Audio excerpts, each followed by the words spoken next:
The morning Thomas Hartwell died, the sky above the ranch was perfectly clear. That was the detail that stayed with Evelyn longest. Not the sound of his breathing changing in the night, not the moment she understood what that change meant, not even the faces of her children when she came down the stairs and couldn't find the words. It was the sky. Brilliant, cold, indifferent blue stretching from one ridge to the other as if nothing had happened at all. As if the world hadn't just come apart at its center. Thomas had been sick for 7 months, a thing that started as a cough and became something the doctor in Billings could name but couldn't fix. They'd had time, or what felt like time, enough for Thomas to sit with each child and say the things a father tries to say, enough for Evelyn to hold his hand through the worst nights and pretend she wasn't terrified of what came after. Enough time to believe she had prepared herself. She hadn't. The ranch, 240 acres in the foothills east of Caldwell Creek, Montana, had been in the Hartwell name for 18 years. Thomas had broken that land himself, built the house board by board, planted the windbreak of cottonwoods along the north fence. He'd registered the deed, paid the taxes, kept every paper in a lockbox under the bed, with the kind of careful pride that comes from a man who grew up with nothing and understood what documentation meant. That lockbox was the first thing Garland Hartwell took. Garland was Thomas's younger brother by 4 years, and his opposite in nearly every way. Thomas had been patient. Garland was impatient. Where Thomas saved, Garland spent. Where Thomas built, Garland maneuvered. He'd shown up at the ranch 2 days after the funeral wearing a black suit that was too clean for the occasion and a look on his face that Evelyn recognized immediately, though she couldn't have named it then. She could name it now. It was a man confirming that what he'd been waiting for had finally arrived. "We need to talk about the arrangements," he'd said, standing in her kitchen like he owned it already. Evelyn had been feeding the youngest, Clara, who was 4 and didn't fully understand what was happening. And she'd told him they could talk in the evening, after the children were settled. He'd agreed, nodded pleasantly. And sometime in those intervening hours, while Evelyn sat with her 6 children in the front room and tried to answer the questions she couldn't answer, Garland had gone into the bedroom and taken the lockbox. She hadn't noticed for 3 days. There was too much else to notice. When she finally went looking for it and found it gone, she went straight to Garland and asked him directly. He'd smiled at her, a slow, almost gentle smile.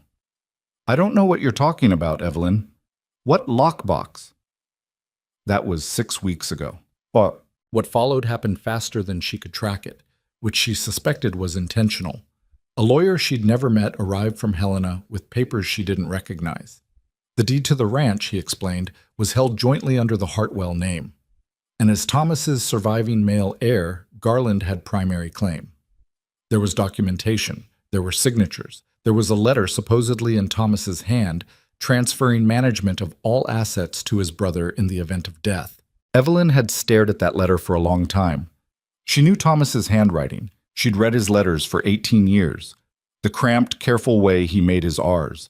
The way the last letter of every word trailed slightly downward. The signature on that paper had neither of those things. But the lawyer seemed unconcerned with her opinion, and the county magistrate, a man named Poole, who had done business with Garland's associates for years, had already reviewed the documents and found them satisfactory. She'd gone to the only other lawyer in Caldwell Creek, a young man named Abbott, who was 2 years out of law school and visibly uncomfortable the moment she mentioned Garland's name. "Mrs. Hartwell," he'd said carefully, "even if what you're suggesting about those documents is true, and I'm not saying it isn't, proving forgery takes time and resources. It takes witnesses. It takes—" "I have 6 children," she said. He'd looked at his desk. "I understand. But without the original deed, without the lockbox contents you described, you'd be asking a court to take your word against documentation that's already been reviewed and accepted. The legal position here is—" He'd paused. "Difficult." She didn't have the money for a prolonged legal fight. She'd understood that before she sat down in Abbott's office. Thomas had left some savings, enough to see them through a year if she was careful, but Garland moved faster than a year. He petitioned the court for immediate possession of the property, citing outstanding debts against the estate. Debts Evelyn had never heard of, against creditors she'd never met. The magistrate granted the petition. They had 2 weeks to vacate. She told the children on a Sunday evening. She'd put Clara and 5-year-old Josiah to bed first, then sat down in the kitchen with the 4 older ones. Daniel, who was 15 and already had his father's jaw and his father's silences. Margaret, 13, steady and careful, and her mother's daughter. Henry, 11, who processed everything through anger and couldn't quite meet her eyes. And Ruth, who was 9 and had been watching Evelyn's face for weeks with an expression too old for her age. "We have to leave the ranch," Evelyn said. She didn't soften it. They deserved the truth. Daniel was quiet for a long moment. "Where are we going?"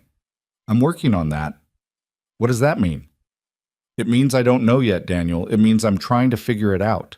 He looked at the table. She watched his hands tighten around his coffee cup.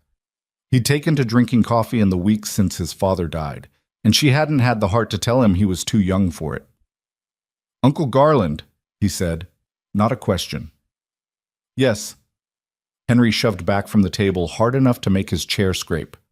"He can't do that. It's our house. Papa built this house." "I know. So how can he just—" "Henry." She said it quietly, the way that worked with him. He stopped, breathing hard through his nose. "I know how it feels. I feel it too. But right now I need us to hold together. Can you do that for me?" He didn't answer, but he didn't leave the table. Margaret had been sitting very still. "What are we going to do for money?" she asked. "Practical, always practical. I have some. Not enough for long, but some." Evelyn folded her hands on the table. "I have some ideas. I'm going to figure this out."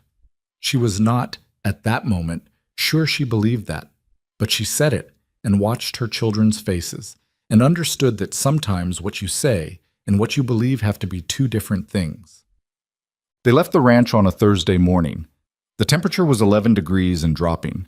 Evelyn had packed what she could: clothing, blankets, the children's things, a box of food, the few items of value she'd managed to secure before Garland's lawyer arrived to inventory the house.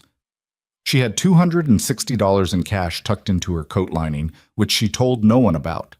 The wagon was Thomas's old freight rig, and the horse pulling it, a gray mare named Biscuit, was technically Garland's property now under the court's ruling, but no one came out to stop her taking it. Daniel drove. He was 15 and handled the reins with the quiet competence of a boy who'd been learning it since he could hold them. Evelyn sat beside him on the bench with Clara in her lap and didn't look back at the house. She almost made it. 100 yards down the ranch road, Clara twisted around to look behind them and said, "Mama, where's home going?" Evelyn didn't answer. She pressed her cheek against the top of her daughter's head and watched the road and didn't say anything at all. She had no plan beyond reaching town and buying time. She'd sent a letter 2 weeks prior to a cousin in Butte, but hadn't received an answer. She'd spoken to Reverend Mullins at the church in Caldwell Creek, who had expressed sympathy and offered prayers and mentioned a widow's fund that he believed had some money in it, perhaps $15 or $20. She had asked around, carefully, without showing desperation, because desperation was the thing that made people take advantage, about room rental, about work. The town's response had been gentle and ultimately useless. Caldwell Creek was a small place, 340 souls, and most of those souls were careful not to involve themselves in business that touched the Hartwells. Garland had been building influence in that county for years, long before Thomas died.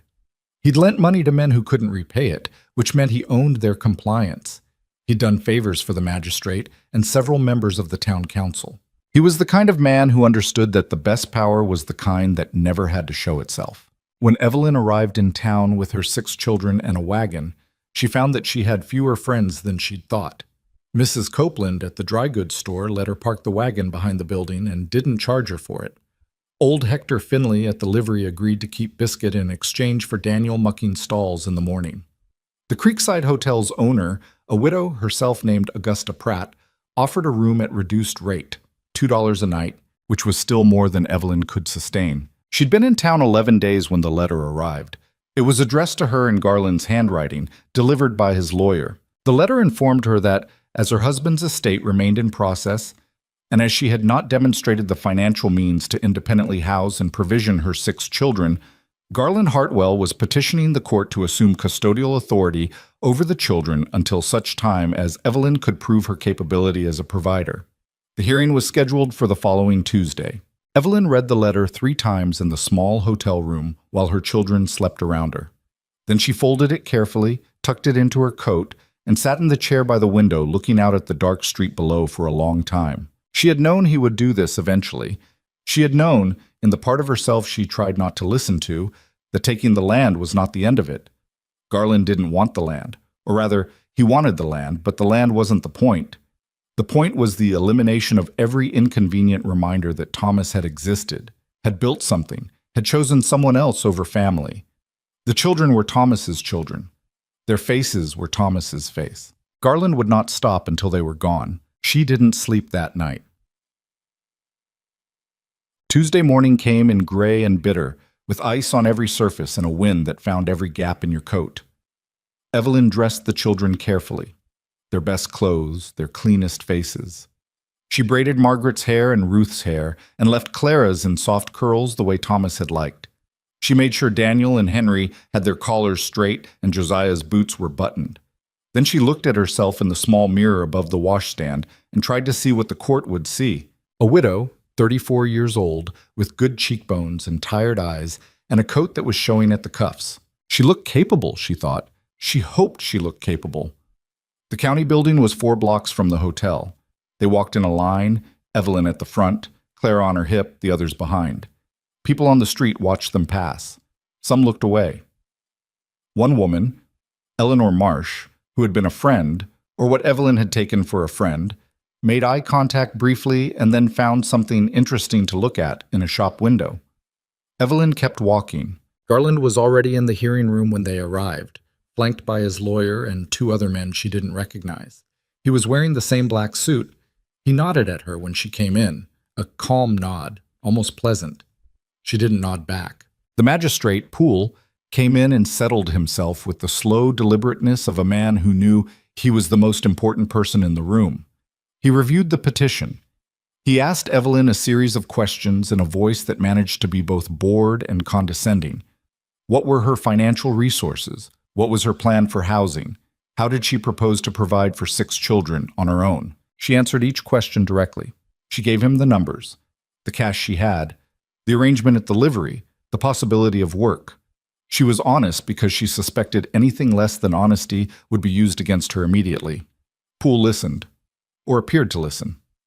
When she finished, he spent a long moment looking at his papers. The court's primary concern, he said, is the welfare of the children. Mrs. Hartwell, your situation, while sympathetic, does not at present represent the kind of stable provision that the court requires.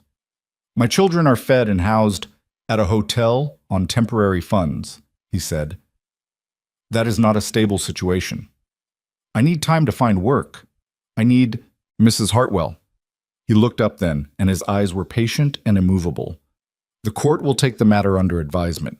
In the meantime, he shuffled papers, cleared his throat. Given the circumstances and given the petition before us, the court sees fit to expedite matters. What followed took her completely off guard, and she understood later that this was the intention. There had been no realistic path through that hearing room. Garland had arranged things too carefully. The outcome had been decided before she walked in.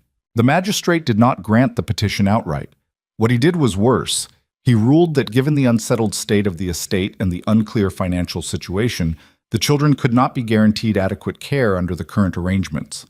He therefore ordered that the matter be resolved immediately, not by separating the children, not yet, but by placing them through what he called a public arrangement process. An auction of indenture, effectively, though he didn't use that word. The town would be given the opportunity to take in the children, individually or as a unit, providing care in exchange for their labor until they came of age or until Evelyn reestablished herself financially.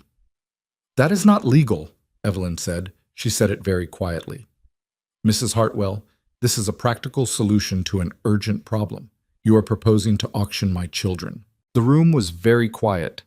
Garland's lawyer wrote something on his notepad. Garland himself was looking out the window. Poole's expression didn't change. The arrangement is in the children's best interest. She wanted to scream. She held it down by main force. They are my children, my husband's children. I will not. The proceeding will be held this Friday, Poole said, and closed his folder. Good day, Mrs. Hartwell. None. She fought it. She went back to Abbott's office that afternoon and stood in his doorway and told him what had happened and watched his face go carefully neutral. Evelyn, he said, even if the order is improper, and it may be, I'd need to look at the statutes, we're 3 days from Friday. There's no circuit judge within writing distance right now. The nearest appeals process, 3 days, she said. He looked genuinely pained. He was not a bad man. He was simply a careful one, and careful men did not help in situations like this. I'll write a letter of protest. I'll file it with the territorial office. But the timeline is 3 days, she said again. Yes. Thank you, Mr. Abbott. She walked out. She stood on the sidewalk in the cold for a moment. A man she didn't know walked past her without noticing she was there. Down the street, 2 boys were throwing snowballs at a fence post and laughing. Somewhere above the mountains, the sun was still up there, though you'd never know it from the gray of the sky. She went back to the hotel and told the children they were going for a walk. She took them to the diner on 2nd Street and spent 50 cents she couldn't afford on pie and coffee and milk, and she let them talk and eat and be loud in the way children are when they're allowed to relax. And she watched their faces and tried to memorize them the way she found herself memorizing Thomas's face in those last weeks. She was not going to let this happen. She had no idea how she was going to stop it. Bye. Friday came. The auction, because that's what it was, regardless of the magistrate's language, was held in the street in front of the county building. Evelyn had been informed the previous evening. There was no further legal recourse. Abbott's letter of protest had been received, acknowledged, and noted for future consideration, which meant nothing. She dressed the children the same way she had for the hearing, their best, their cleanest. This time she had to explain to them what was happening. Margaret already understood. She was 13 and she'd been listening to everything. Daniel understood. Henry's eyes went flat and dangerous in the way she feared. Josiah asked if they were in trouble. Clara asked if they could have breakfast first. They had breakfast, toast and eggs at the diner because she wanted them to eat.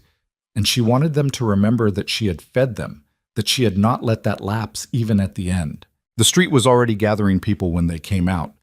It was 8 in the morning and well below freezing. The townspeople of Caldwell Creek had turned out in numbers that surprised Evelyn. Not from sympathy, she understood, but from the particular frontier combination of civic duty and spectacle. An auction was news. An auction of a widow's children in the middle of winter was something people would talk about for years. Garland was there, standing with his lawyer and several men who Evelyn recognized as his business associates. He watched her come down the street with an expression of careful neutrality. He looked, she thought, like a man watching a transaction complete itself. The magistrate's deputy ran the proceeding. He stood on the steps of the county building with papers in his hand and spoke in a carrying voice about the circumstances and the court's arrangement and the opportunity for upstanding citizens to provide homes for these children. He made it sound almost charitable. Evelyn stood in the cold with her 6 children around her and said nothing. She had decided sometime in the night that she would not beg. She would not give Garland or the crowd or anyone watching the satisfaction of seeing her beg. Whatever happened here, she would stand up through it.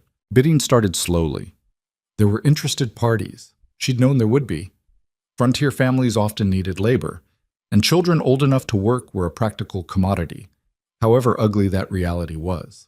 A couple wanted Ruth, specifically. They had no children of their own, and the wife had been watching Ruth since they arrived. A farmer on the edge of town made an offer for Daniel and Henry together, noting they were old enough to be useful. A woman from the church said she would take Clara and Josiah. Each bid landed on Evelyn like something physical. She kept her hands loose at her sides. She watched her children's faces and did not let herself look at anything else. Margaret moved closer to her and took her hand. Evelyn held it. "Mama," Margaret said quietly. "I know," Evelyn said. "I know." The deputy was tallying bids, trying to work out how to split the children in a way the bidders found acceptable. The crowd was involved now, in the way crowds get when something human and awful is happening. Some people were uncomfortable. Some were engaged. Some were watching Garland, who stood very still. Then, from the back of the crowd, someone spoke. "I'll take all of them." The voice was unhurried, not loud but carrying, the kind of voice that had learned in some contexts that required it, how to make itself heard without raising itself. Several people turned. The man standing at the edge of the crowd was somewhere around 40, broad in the shoulders, with a face that was brown from weather and had a quality of stillness to it that was different from Garland's stillness. Garland's stillness was the stillness of a man waiting for something. This was the stillness of a man who had already waited and come out the other side. He was not someone Evelyn recognized. He was dressed for cold work, heavy coat, worn boots, no pretense to it. His hat was pulled down against the wind. The deputy looked up from his papers. "Sir, the current total for placement of all 6 children." "I heard it," the man said. "I said I'll take all of them." He looked at the deputy. "That includes the mother." The murmur in the crowd was immediate. Garland, for the first time since Evelyn had arrived, moved. Not much, just a slight shift of his weight, but she caught it. The deputy hesitated. "Sir, the arrangement is for the children specifically." "I'm aware. I'm also aware that the point of this proceeding is to ensure the children are cared for." He let that sit for a moment. "Their mother is the one who'd care for them. Seems to me you can't separate the two and call it a solution." The deputy looked at his papers, looked at the magistrate who had appeared on the steps. Poole's expression was unreadable. "The court has an authorized—" Poole began. "What's the authorized amount?" the man said. He wasn't arguing, he was just asking in the flat way of someone who expects a number. Poole told him. The man reached into his coat and produced a folded envelope that he'd clearly prepared in advance. He held it up. "I'll double it. For all 6 children and their mother as a unit. They go together, or the deal doesn't happen." Silence in the cold street. "Who are you?" Garland's lawyer said. The man looked at him. "Cole Mercer.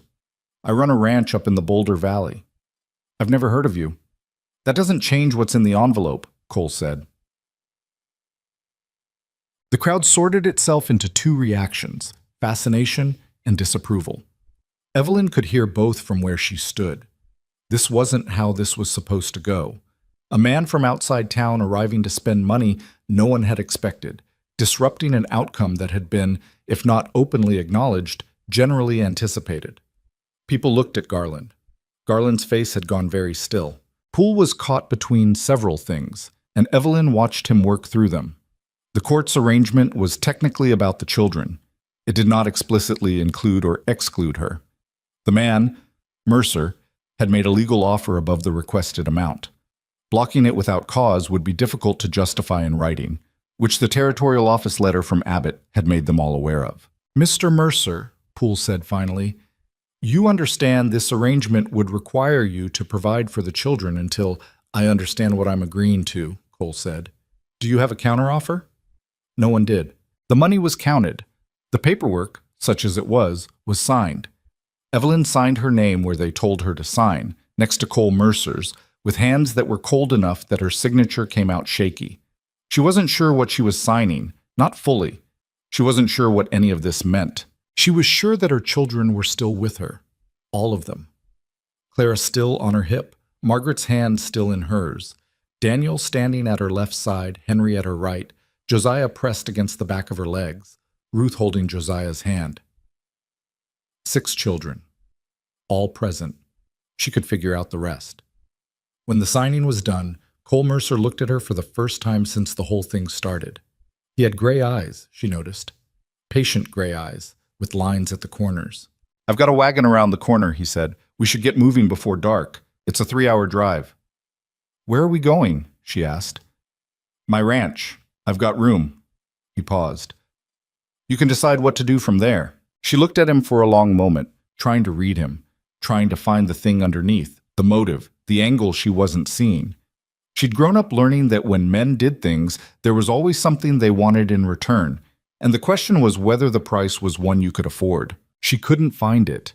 Not in 3 seconds of looking at a stranger's face in the middle of a frozen street while her children leaned against her. Maybe she was too tired. Maybe she wasn't thinking straight. Maybe there wasn't anything to find. "Mr. Mercer," she said. "Yes." "If you're expecting anything from this arrangement beyond what's written on those papers—" "I'm not," he said. Simple. Not defensive. Not performed. "My ranch is large enough for a family. It's been quiet for a long time, that's all." She looked at him another moment. Then she looked at her children. Clara had fallen asleep against her shoulder, which was both a relief and a small heartbreak. Daniel was watching Cole with the flat assessment of a boy trying to calculate whether this man could be trusted. Henry's fists were still slightly balled at his sides. "All right," she said. "Show us the wagon." He turned without drama and started walking. She followed him, and her children followed her, through the cold streets of Caldwell Creek, while what remained of the crowd watched, and Garland Hartwell watched, and the gray sky offered no opinion on any of it. Behind her, she did not look back at the county building, or the deputy, or the magistrate, or the man who had taken her land and tried to take her children. She looked at the street ahead and the broad back of the stranger who had, for reasons she hadn't yet determined, just bought her family's safety with his own money. She had survived the morning. That was enough to work with. The wagon was a good one, solid, well-maintained, with a canvas cover and enough blankets in the bed for the children to pile into together. Cole helped the little ones in without ceremony, held Clara while Evelyn climbed up, then handed Clara back without a word. Daniel took the seat beside him on the bench. Evelyn noted that and said nothing. They left Caldwell Creek as the morning was still young, heading north along the river road while the town fell behind them. The children were quiet.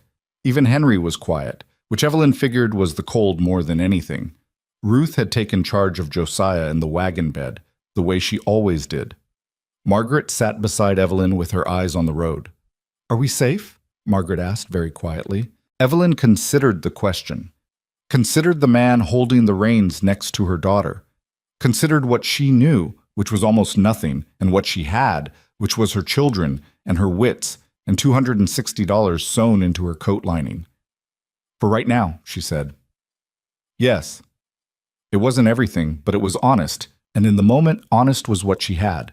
The wagon moved north through the frozen valley, away from town, away from the auction and the magistrate and Garland's careful, patient face, and Evelyn Hartwell sat upright in the cold and watched the mountains come nearer and told herself that surviving the first part was what let you get to the next one. She had survived. She was still here.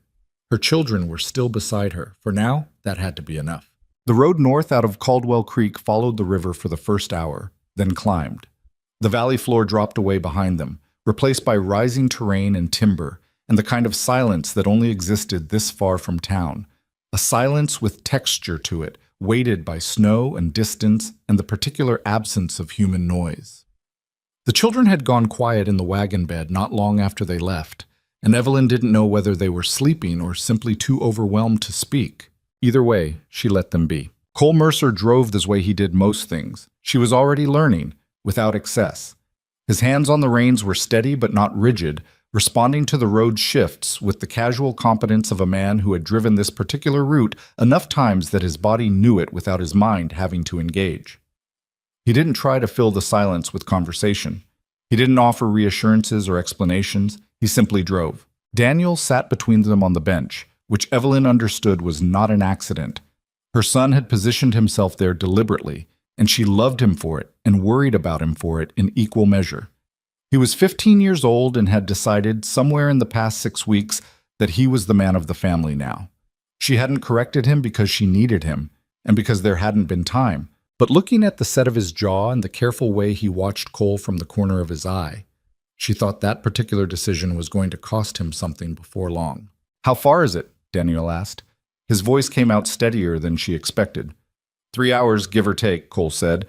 "Depends on how the road's holding. There was drifting yesterday near the upper pass."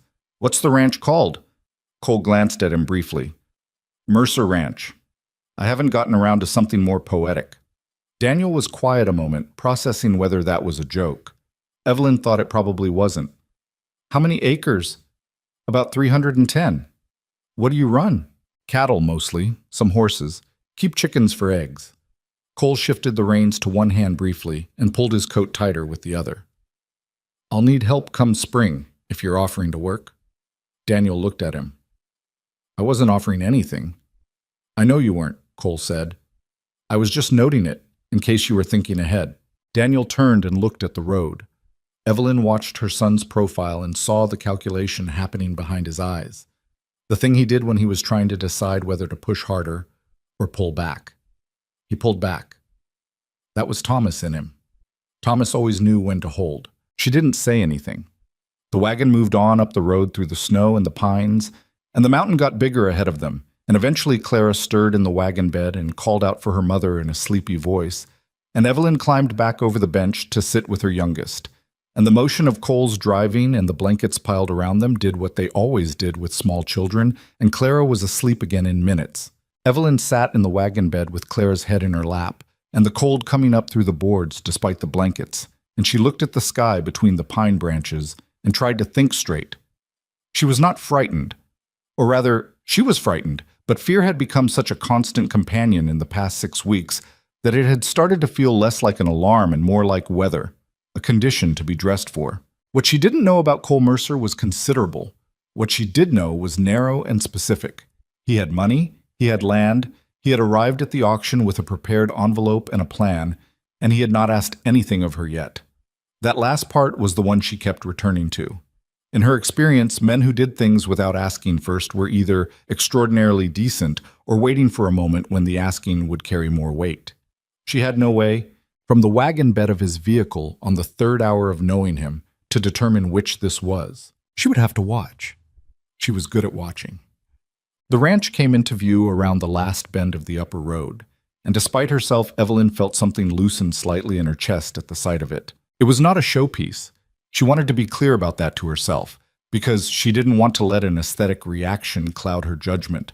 The main house was large, larger than she'd expected, 2 stories with a wide porch across the front and windows that showed light inside even at this hour. But it had the look of a place built in stages, one addition after another over many years. And the additions didn't always line up with each other at quite the right angles. There was a barn behind the house, well built and solid, and several outbuildings, and a corral with 4 horses standing in the far corner with their rumps to the wind. The whole property had a quality of functionality without grace that Evelyn recognized. It was the look of a place where someone had been working very hard for a long time, alone.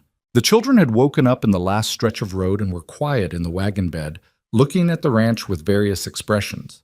Ruth was wide-eyed. Josiah was pressed against the side of the wagon trying to see the horses.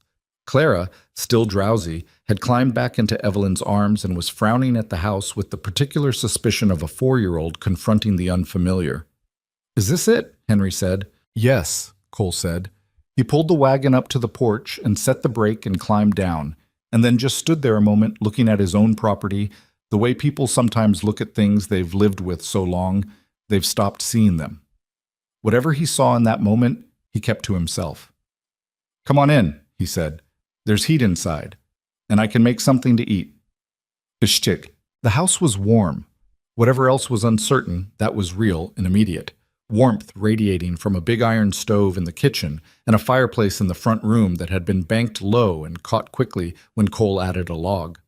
The children responded to the warmth the way cold animals do, spreading out toward it without thinking about it, and Evelyn watched them shed a little of the day's tension and felt something that was not quite relief, but was in the same neighborhood. The kitchen was the largest room on the ground floor. It was not a tidy kitchen. There were signs everywhere of a person who cooked practically and cleaned when it became necessary. But it was equipped well, with a proper range and good pots and a table large enough, barely, for all 8 of them. The shelves were stocked. Evelyn's eyes went to the shelves automatically, and she noted flour, cornmeal, dried beans, salt pork, canned goods, coffee. Not a pantry arranged for show. A pantry arranged by someone who understood winter provisions. Cole made coffee without asking if they wanted it, and put milk to heat for the children and started cutting salt pork for the pan while the stove came up to temperature, and he moved around the kitchen with the ease of someone who had been feeding himself for years and had no particular anxiety about it. He didn't talk while he cooked. He didn't perform helpfulness. He just made food. Evelyn stood in the doorway between the kitchen and the front room and watched him and said nothing. Margaret appeared at her elbow. "He lives here alone?" she murmured. "It looks like it." "Why's the table this big then?" Evelyn didn't answer that. It was a good question, and she'd already noticed it herself. The table was built for a larger family than one man. The chairs were mismatched, 4 of them, but there were also 2 benches along the wall that had been pulled out at some point. Someone had expected, or hoped for, company. She filed that away. Mikam. Dinner was plain and hot and plentiful, which was exactly what 8 people in the aftermath of a terrible day needed. The children ate with the focused intensity of the genuinely hungry, and the warmth in the food did what they always do. And by the time the plates were cleared, Josiah was half asleep, leaning against Ruth's shoulder, and Clara had been carried to a chair by the fire and was making the small determined sounds of a child fighting sleep. Cole had shown them the upstairs before dinner, 3 rooms, 2 of which were empty and unfurnished beyond a bed frame in each. He'd brought blankets from a cedar chest without commentary and left them to arrange what they needed. It wasn't luxury, it wasn't meant to be. It was dry and warm, and the roof was solid and the windows were tight. And for the Hartwell children who had spent 11 days in a 2-room hotel, it was more than adequate. When the younger children were settled upstairs, Evelyn came back down to find Cole at the kitchen table with a cup of coffee and what appeared to be a ledger book, though he closed it when she came in. Daniel was still there, which didn't surprise her. Her son had clearly decided that wherever Cole Mercer was, he would be nearby. She poured herself coffee and sat down at the table. It was the first time since the auction that she'd sat down without a child in her arms or at her side. And the feeling was strange, a kind of lightness and a kind of emptiness together. "Mr. Mercer," she said, "I think we need to talk about the arrangement." He looked up from his coffee. "All right. You paid a significant amount of money today. I'd like to know what you expect in return." He was quiet for a moment, not evasive, thinking. "Nothing legally binding," he said. "What I paid today was what it cost to keep your family together. I wasn't buying anything. Men don't spend money like that without wanting something. Some do." "In my experience," she started. "Your experience has been limited to people who wanted something," he said. Not harshly, flatly. "That's understandable, given what you've been through. But it's not everyone." Daniel was watching Cole with an expression that was trying very hard to be neutral and wasn't quite succeeding. "Why did you do it then?" he said. Cole looked at him. "I heard about the auction. I've heard about your family's situation." "From who?" "People talk. I come into Caldwell Creek every few weeks for supplies." He wrapped both hands around his cup. "What was happening was wrong. I was in a position to do something about it, so I did." "That's it?" Daniel said. He made it sound like an accusation. "That's it." "That's not how people work." Cole looked at him steadily. "How old are you?" 15? "You've been watching people do bad things for 6 weeks, and you've decided that's how people work," Cole said. "That's understandable, but it's not the conclusion I'd want you to stick with." Daniel's jaw tightened. He looked at his mother, then back at Cole.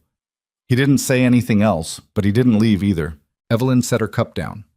"I appreciate what you did today. I genuinely do. But I need you to understand that I'm not going to simply trust you because you did it. I have 6 children, and I can't afford to be wrong about who's safe." "That's sensible," Cole said. "I'll work. Whatever needs doing on this ranch, I can do it, and the older children can help with what's appropriate for their ages. I'm not here to be kept." "I didn't think you were." "I'll need to find a way to pay you back." He shook his head. "It's not negotiable," she said. "I need to be clear about the terms. What I owe you, I'll pay. What the children owe you, we'll work off. This is not charity. Is that acceptable?" He looked at her for a moment. There was something in his face she couldn't read. Not irritation, not amusement, something quieter. "It's acceptable," he said. "Good." She picked up her cup. "Then we have an arrangement." Okay. The first week was strange in the way all necessary adjacency with strangers is strange. 8 people occupying a space that had held one for what appeared to be a long time, learning each other's habits by collision and observation. Cole woke before dawn every morning, which Evelyn discovered because she also woke before dawn. She always had. It was simply her nature. And on the second morning, she came downstairs to find him already at the stove making coffee. And they'd looked at each other with mutual surprise and then settled into a breakfast routine that neither of them discussed, but both maintained. He was quiet in the morning. She was quiet in the morning. It worked. The children organized themselves around the ranch with varying degrees of willingness. Daniel was out at the barn by 7 every morning, which Evelyn suspected had less to do with enthusiasm and more to do with keeping an eye on Cole. Henry was slower to warm, dragging his feet for the first few days before some combination of boredom and the horses in the corral wore him down. The horses were the thing that broke Henry. Specifically, a bad-tempered bay gelding named Wick that Cole had mentioned no one had managed to gentle properly. Henry had been watching the horse from the fence for 3 days before Cole said, without looking up from the fence post he was repairing, "You can try if you want." Henry had been in that corral every day since. The horse was still bad-tempered. Henry didn't seem to mind. Margaret took over the cooking with Evelyn and asked such direct, practical questions about where things were kept and how Cole preferred things done that he'd seemed briefly taken aback by her, then answered her questions with matching directness. Ruth took responsibility for the younger children with the steady competence of a 9-year-old who had been stepping into that role for years. Josiah was simply delighted by everything. The barn cats, the horses, the enormous breakfast Cole produced on the 3rd morning, the geography of a house with 2 sets of stairs. Clara watched Cole from a distance for 4 days. She was 4, and 4-year-olds had their own systems for evaluating safety, and Evelyn had learned not to rush Clara's systems. On the 5th evening, Clara walked up to Cole while he was sitting at the kitchen table after dinner, placed her hand on his knee, looked up at him with the frank evaluation only small children can get away with, and said, "You have a sad face." Cole looked down at her. A long moment passed. "Do I?" he said. Clara considered this. Papa had a sad face sometimes, when he thought we weren't looking. "Clara," Evelyn started. "It's fine," Cole said quietly. He looked at Clara for another moment. "Maybe I do." Clara nodded, apparently satisfied with this, and wandered off to find her doll. Cole sat very still at the table, looking at the place she'd been standing, and Evelyn looked at him and saw something in his face that she hadn't been able to name before and suddenly could. The particular grief of a person who has not been spoken to gently in a long time. She didn't say anything about it, but she didn't look away as fast as she otherwise would have. The trust, such as it was, and what little of it there had been, began to build in the way trust actually builds. Not in grand gestures or honest declarations, but in the accumulation of small things that hold. A door repaired without being asked. A cough noticed and remedied with the right herbs from the shelf. The way Cole positioned himself between the wind and the smaller children when they crossed the yard without seeming to think about it. The way he spoke to Daniel like a person who deserved a real answer rather than a placated one. There were still tensions. Henry took longer than the others, cycling between grudging cooperation and outright hostility. On the 9th day, he told Cole at breakfast that he didn't know why they were all pretending this was their home, because it wasn't. The table had gone very quiet. Cole had looked at Henry for a moment and said, "You're right, it isn't, but it's where you are, and there's nothing wrong with making the best of where you are while you figure out what comes next." Henry had said nothing. He'd also stayed at the table and finished his breakfast, which Evelyn counted as progress. She and Cole fell into a rhythm of evening conversation that neither of them had planned. After the children were in bed and the kitchen was cleaned, there was a natural period where the house settled and the fire burned low, and they were both people who sat up late. They talked about practical things at first: the ranch, the winter ahead, what work needed doing, what the children could handle. Cole was straightforward and specific and didn't waste words, which she appreciated because she was the same way. She asked about the ranch's finances without embarrassment, and he told her without apparent discomfort, which she found surprising and then found she respected. It was on the 12th evening that she finally asked the question she'd been carrying. "The table in the kitchen," she said. "It was built for more people." He was quiet for a moment, looking at the fire. "Yes." "Did you have a family?" A long pause. The fire shifted. "I did."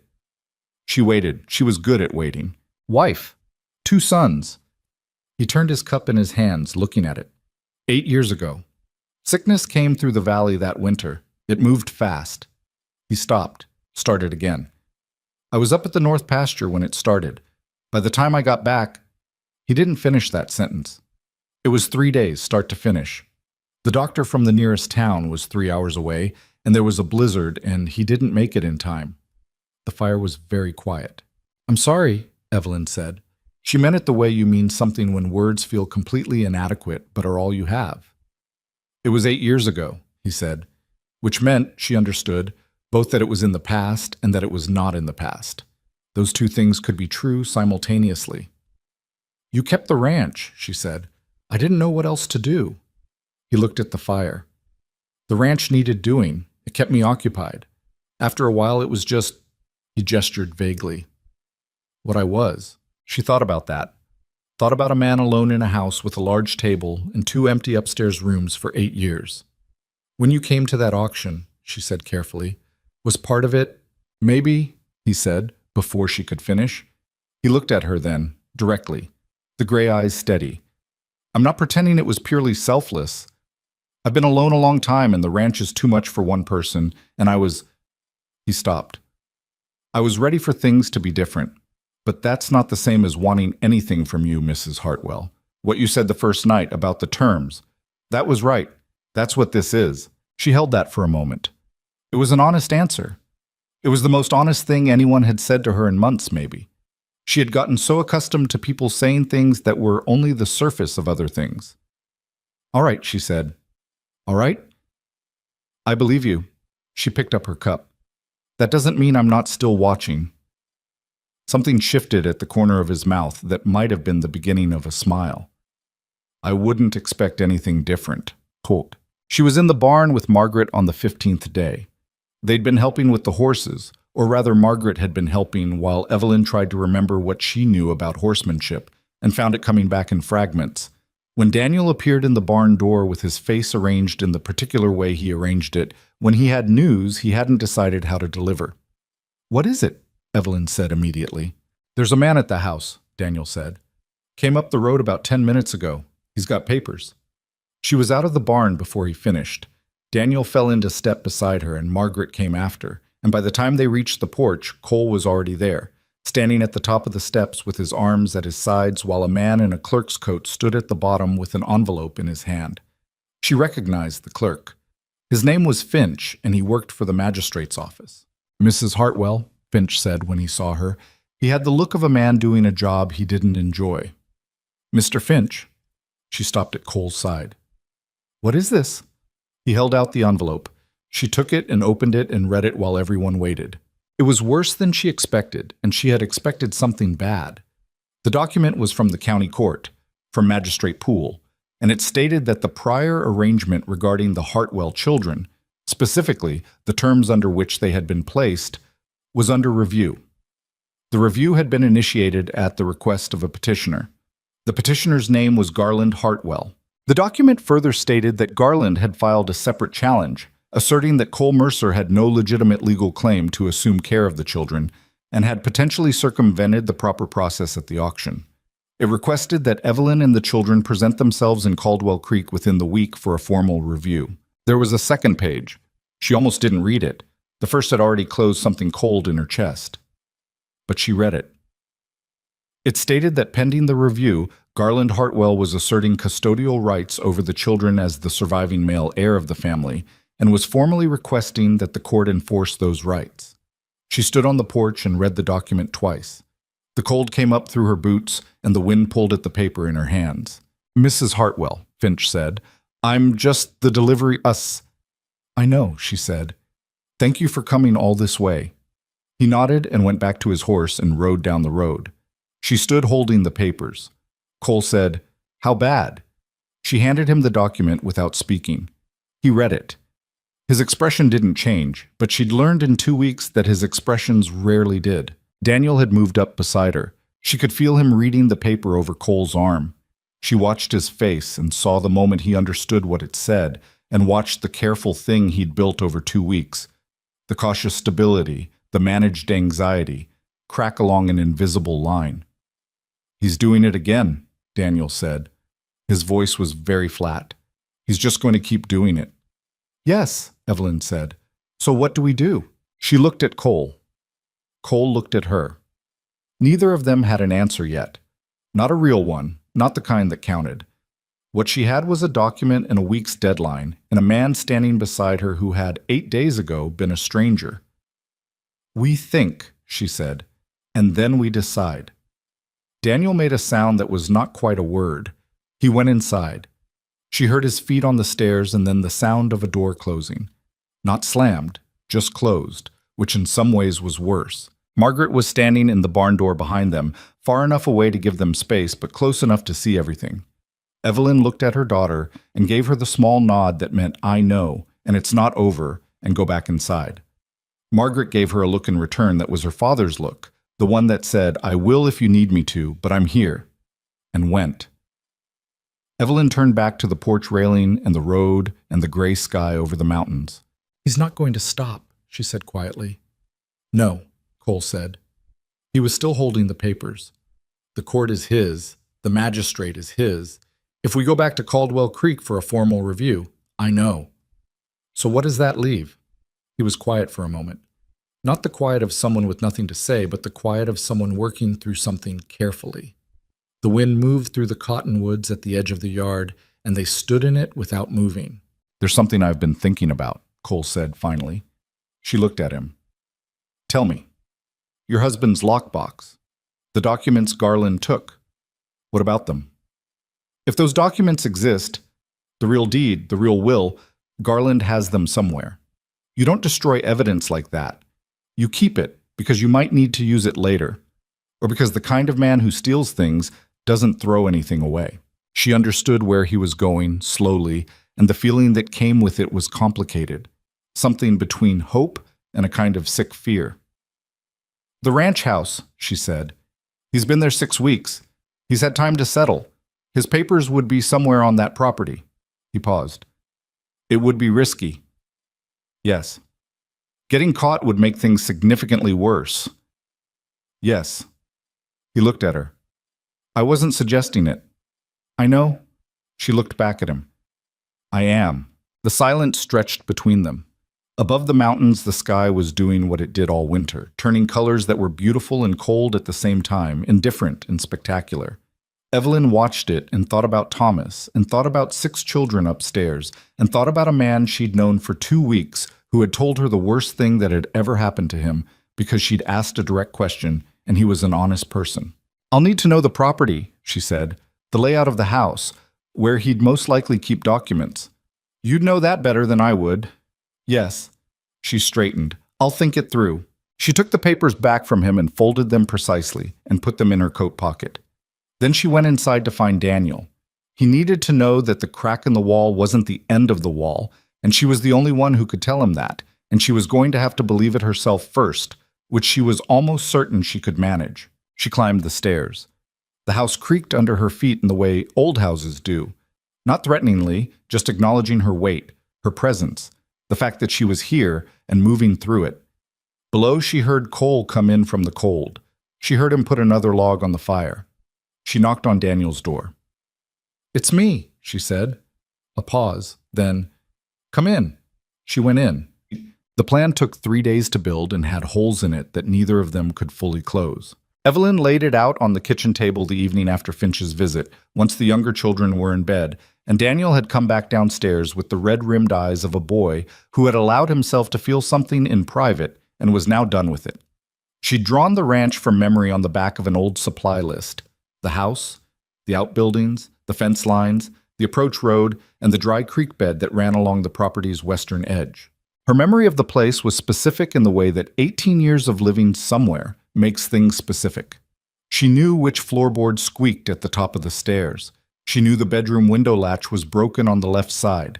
She knew Thomas had kept the lockbox under the bed, and she knew where Garland, who was his brother and had grown up in the same family with the same habits, would most likely store papers he considered important. Cole had listened to all of it without interrupting, which she was beginning to understand was his particular method of paying attention. "The study," he said when she finished. "The study," she confirmed.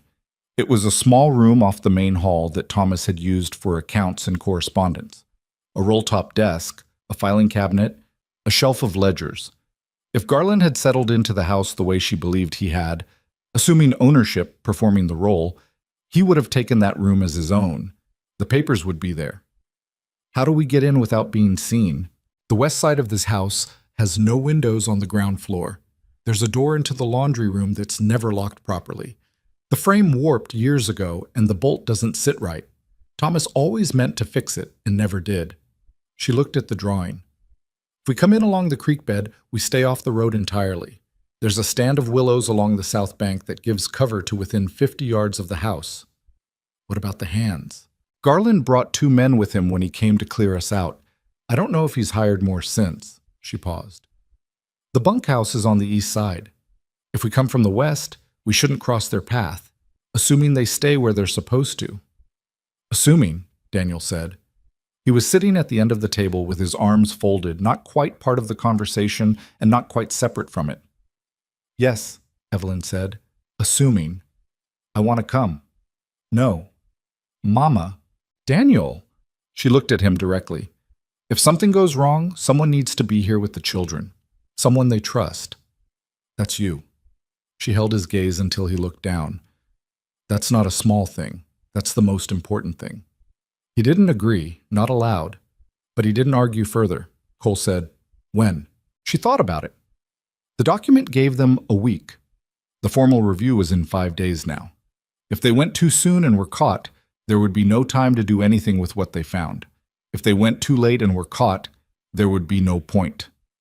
Thursday night, she said. It gives us 2 days to prepare and 2 days to get to an attorney with what we find before the review. That's tight. Yes. He looked at the drawing for a moment. We'll need to leave by 10 o'clock, be on the property by midnight, out before 2. I know the house. I can move through it in the dark. He nodded once. The conversation was over in the practical sense, though neither of them moved from the table right away. The fire in the hearth had burned down to coals, and the kitchen was cooling at the edges, and the nighttime sounds of the ranch had settled into their familiar pattern. The creak of the house contracting in the cold, the distant sound of a horse shifting in the barn. Evelyn looked at her drawing, looked at the lines she'd made from memory representing the place where she'd built her life and lost it, and thought about walking back into it in the dark like a thief. The thought produced something she hadn't expected. Not fear, or not only fear, something harder than fear. Anger, perhaps. Or something that lived close to anger but was more focused. I need you to understand something, she said. Not quite to Cole and not quite to Daniel, but to the room. Both of them looked at her. I'm not doing this to get back what was taken. I mean, I am, but that's not all of it. She looked at the drawing. Thomas spent 18 years building that life. He was careful about every legal thing. He registered everything. He documented everything, because he knew that a man without documentation had nothing that anyone was obligated to honor. Garland knew that too, which is why he took the lockbox. He took the proof because he understood that the proof was the thing. She folded the drawing carefully. What we're going to get Thursday night isn't just our land. It's the record that Thomas existed, that he built something and intended for it to go to his children. I will not let Garland erase that. The kitchen was very quiet. All right, Cole said. Daniel said nothing. He was looking at the table with the expression he got when something had hit him in a place he wasn't prepared for. After a moment, he got up and pushed in his chair and said goodnight in a voice that was slightly unsteady and went upstairs. Evelyn listened to his footsteps and then the quiet after. She looked at Cole. Thank you, she said. For what? For not telling me the risks again. Something moved in his face. Not a smile, not quite, but something that acknowledged the moment without performing it. He picked up the drawing and looked at it once more and set it down. Get some sleep, he said. Thursday's going to be a long night. Tim. The 2 days between felt both very long and very short, which was the particular quality of time when you were waiting for something that frightened you. Evelyn moved through the ranch's rhythms with deliberate normalcy. Meals and laundry and the mending that had piled up, the ongoing task of making 6 children feel stable in an unstable situation. She was good at that, or had become good at it.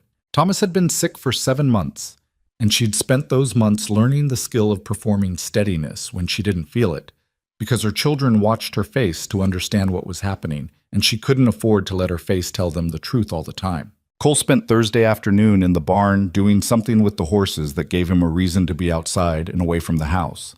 Evelyn noticed he did this, manufactured distance when the walls got too close. And she recognized it because she did the same thing in a different way, retreating into task and motion. She told Margaret on Thursday morning. She had debated not telling her, but Margaret was 13 and had been watching everything with those careful eyes, and would know something was happening regardless. And Evelyn believed her daughter deserved the truth. "How dangerous is it?" Margaret asked. She was standing at the kitchen counter chopping carrots with the focused attention she gave everything, and she didn't stop when she asked. "There's risk," Evelyn said. "If we're caught, it makes things worse. If we're not caught, and we find what I think we'll find, it changes everything." "What if the documents aren't there?" "Then we've still learned something." Margaret was quiet for a moment. "You trust him." She didn't say Cole's name. She didn't need to. Evelyn considered the question honestly. "I trust that his interests and mine are aligned right now," she said. "That's not the same thing." "Is it enough?" "It has to be." Margaret nodded and went back to chopping. She was her mother's daughter, right down to the pragmatism. Evelyn watched her for a moment and felt the complicated pride of a woman looking at a child who is stronger than she ought to have needed to become. They left at 10 past 10. The night was clear and cold, the temperature somewhere well below freezing, and the stars were the brilliant, hard stars of winter in high country, the kind that gave actual light when your eyes adjusted. Evelyn had dressed practically. Her heaviest coat, dark wool trousers she'd altered from an old pair of Thomas's, boots with good soles. She'd braided her hair tight. She carried nothing but the clothes she wore and the folding knife Thomas had given her 8 years ago that she'd kept in her coat pocket ever since. Cole had the horses ready and saddled in the dark barn.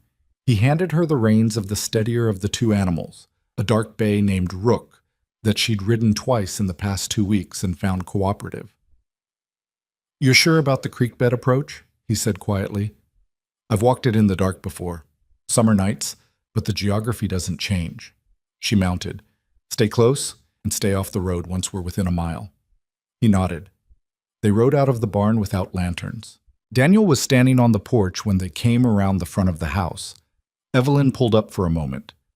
"Stay inside," she said. "Whatever you hear, whatever time it is, keep the doors locked and don't come out until morning." He looked at her. He looked at Cole. He said, "You'd better come back." "We will," she said. She didn't make it a promise because she wasn't certain she could keep it, and she'd decided years ago not to make promises she couldn't guarantee.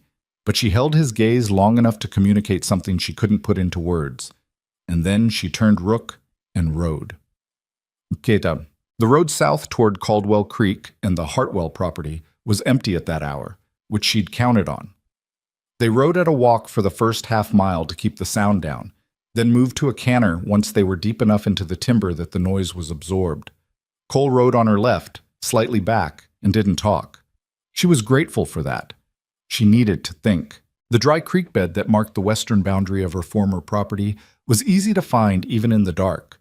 The willows were distinctive, and she knew the gap in the fence line from years of walking the perimeter with Thomas during spring mending. She slowed Rook to a walk again as they hit the creek bed's sandy floor, and Cole came up beside her. "Quarter-mile," she said quietly. He nodded. She stood. The willow grove was exactly where it always was, which was the particular mercy of knowing a landscape intimately. She tied Rook to a branch and stood still in the cold for a moment, listening. Nothing unusual. The wind through the bare branches. In the distance, the creak of the windmill near the stock tank, which had always needed greasing and Thomas had always meant to fix in spring. They moved through the last 50 yards in the shadow of the fence line, crouched low and moving slowly. The house was dark except for a single lamp in the upper right window. The master bedroom, Thomas's room, which was now presumably Garland's. The bunkhouse on the east side showed no light. The main barn was closed. Evelyn counted the lights and the silence and made a decision. "Now," she said under her breath. They crossed the open yard fast and low, the snow muffling their steps, and reached the west wall of the house. She found the laundry room door by touch as much as sight. The third door along the west side, the one with the slight outward lean that came from the warped frame. She pressed the latch down slowly and pushed and felt the familiar give of a bolt that never quite seated. The door swung open, cold air out, slightly warmer air in. She stepped inside. The laundry room smelled the same, soap and cold water, and the particular damp of a room with no real ventilation. The darkness was absolute here, and she moved from memory, hand along the wall, until she found the interior door that opened to the back hall. She paused there and listened. The house was quiet, the kind of quiet that meant sleep rather than the kind that meant waiting, though she'd be testing that assumption with every step. Cole came in behind her and she felt rather than saw him close the laundry door with care. "The study is off the main hall," she breathed. "Left from here. We passed the kitchen and the back parlor." He didn't answer. She understood that as agreement. She moved through the back hall with her hand trailing the wall. The floorboards were the same boards she'd walked for 18 years, and she knew the one that creaked. Third from the kitchen door, left side, and stepped over it without thinking. Cole followed her step by step, which she took as evidence that he was paying very close attention. The study door was closed. She put her hand on the knob and turned it with the slow deliberateness that made the mechanism whisper rather than click, and pushed. The curtains were drawn in the study, which made the darkness even thicker. She stood still and let her eyes adjust. The roll-top desk was where it had always been. The filing cabinet, the shelf. Cole stepped in behind her and closed the door. She went to the desk first. The roll-top was down and she tried to raise it quietly. It stuck briefly, the way it always had at the halfway point. And then it was open and she put her hands on the surface and began to work by touch. The desk was different than it had been. Thomas had kept it organized in a specific way. Accounts left, correspondence center, current documents right. And whoever was using it now had different habits, more chaotic, papers piled without obvious system. She worked through them quickly, holding each one up toward the curtained window to catch what little light came through. Bills. A letter from a bank in Helena. A surveyor's report. Recent, which made her stomach tighten. Garland was already having the land resurveyed. She filed that information and kept looking. The filing cabinet was unlocked, which surprised her, and then didn't. A man this confident in his legal position might not feel the need to lock things. She went through the drawers with her fingers, feeling the tabs on the folders, reading them by touch when she could, and lifting them to what little light there was when she couldn't. Cole had moved to the bookshelf. She heard him working through it, slow, careful, methodical. She was in the third drawer when she found the lockbox. It was sitting behind a row of files near the back of the drawer, which was almost careless, but then perhaps Garland had calculated that the best hiding place was the place that wasn't hidden at all. She recognized it by shape and weight before she could see it. Thomas's lockbox. She'd last seen it under their bed before it vanished. She lifted it out. It was locked. She'd expected that. She set it on the desk and stood there for a moment. A locked box in the dark, 2 hours from dawn, 50 yards from a man who would use it to destroy her family if he caught them here. "Cole," she breathed. He was beside her in 3 steps.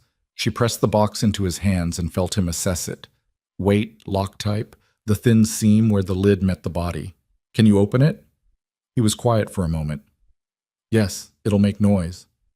"How much?" "Some." She listened to the house. Still quiet. The lamp upstairs was still on. "Do it." She kept her hand on the study door and listened while Cole worked. She could hear what he was doing only barely. A soft scrape of metal, then silence, then another pass at the lock. It took longer than she would have liked. Her heart was doing something unpleasant in her chest, and she was consciously regulating her breathing the way she'd learned to do in the months of Thomas's illness, a skill she would have preferred not to have needed. The lock gave with a click that sounded enormous in the quiet room. She turned. Cole had the box open. He'd moved to the desk and had his head down over the contents, and she crossed to him in 2 steps. The first thing she saw was Thomas's handwriting. The actual deed to the Hartwell property, registered and stamped, with Thomas's real signature at the bottom. The filing date was 18 years ago, 1 month after they'd broken the first ground. She had not seen this document in 6 weeks, and the sight of it made something tear loose in the middle of her chest that she couldn't stop. Some held thing releasing all at once, and she pressed her hand over her mouth and stood there for 3 seconds, not breathing. Then she kept looking. The will was there. Thomas's actual will, handwritten and witnessed, dated 14 months ago. During his illness, when he'd known he was dying and had done what careful men do and put things in order. She scanned it fast in the darkness, enough to confirm what she knew it said: the property and all assets to Evelyn Hartwell, to be held in trust for their children. No provision for Garland, no joint ownership, nothing that resembled the document the magistrate had reviewed. And below the will, folded together, was something she hadn't expected. 2 documents in Garland's handwriting. Drafts, or what appeared to be drafts.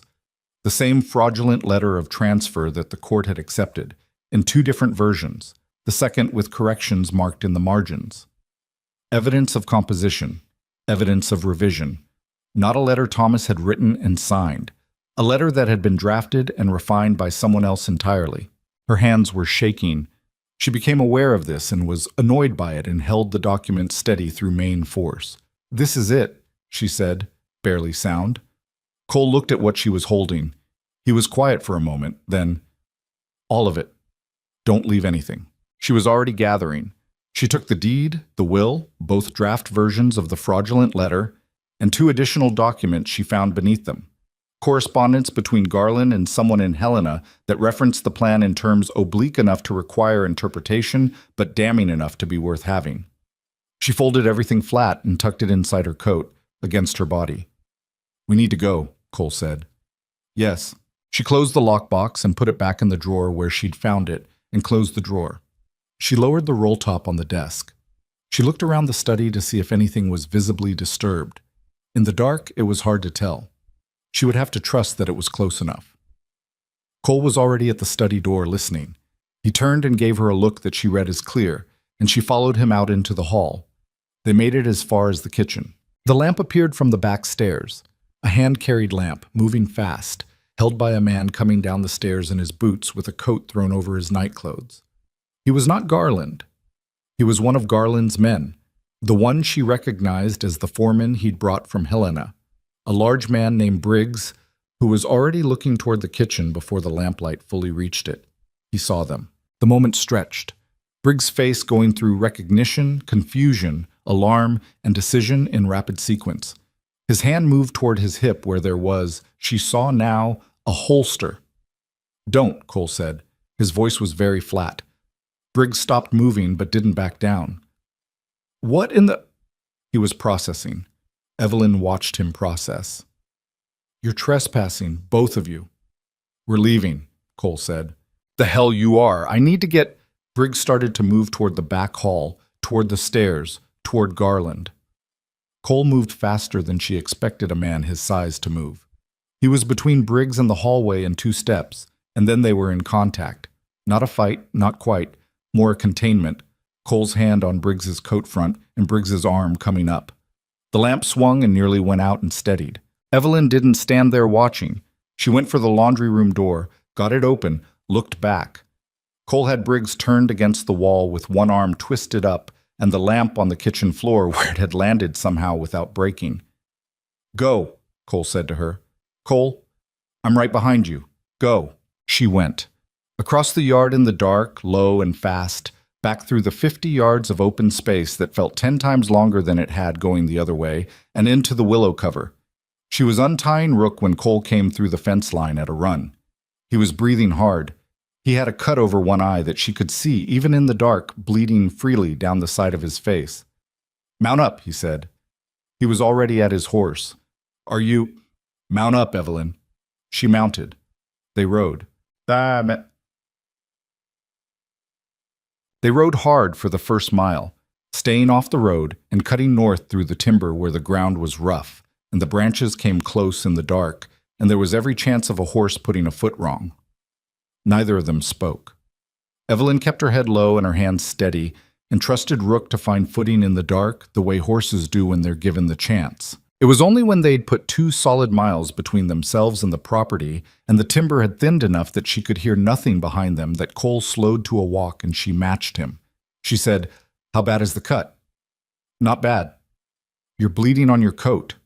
"It'll dry." She rode beside him in the dark and tried to get her heart rate back to something manageable. The documents were still inside her coat, pressed against her body. She could feel the slight stiffness of the folded papers against her ribs. "He'll go to Garland," she said. "Briggs." "Yes. Tonight, probably. They'll know we were there. They'll know someone was there. They won't know what we took until Garland goes to the study." He paused. "If we're lucky, that's not until morning. And if we're not lucky, then we ride faster." She considered the road ahead of them. 3 hours back to Cole's ranch, 2 hours of night left, and then whatever daylight brought. "We can't go to Abbott," she said. He's not strong enough for this. No. The territorial office letter. Garland's lawyer will know about that. He'll know there's been a protest filed. She thought out loud, the way she sometimes did when she needed to hear the problem in the air rather than just in her head. There's a circuit judge. He comes through the region. Thomas mentioned it once. A judge out of the territorial capital who isn't Poole's appointment. His name is Carver, Cole said. I know of him. He was in Billings 2 weeks ago. She turned and looked at him. How do you know that? I asked around. After Finch brought those papers, I asked around. He looked ahead at the road. A man named Carver, appointed directly by the territorial government. He's not Poole's man. He's not anyone's man, particularly. Can we reach him before the review? We'd have to ride tomorrow. Send a rider to Billings tonight, actually, and hope he's still there or has left a forwarding address. He stopped. It's not certain. Nothing about this is certain. No. She looked at the dark road, at the mountains ahead of them, Cole's ranch somewhere up in them, where 6 children were sleeping. Or not sleeping, probably, because Daniel didn't sleep when he was waiting, and Margaret didn't either. They'd be up there in the dark ranch house running through scenarios. Cole, she said. Yes. When we get back. If this doesn't work. She stopped, tried again. If we go to that review and Garland's position holds, if the court sides with him, it won't. But if it does. He was quiet for a moment. Then we find another way. There's always another step. Is there? There's always another step, he said again. And this time the certainty in his voice was not the certainty of someone performing confidence.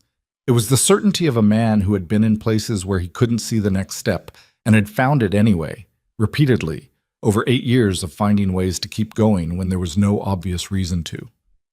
Whatever happens in that courtroom, Evelyn, I'm not going to let your children be taken from you.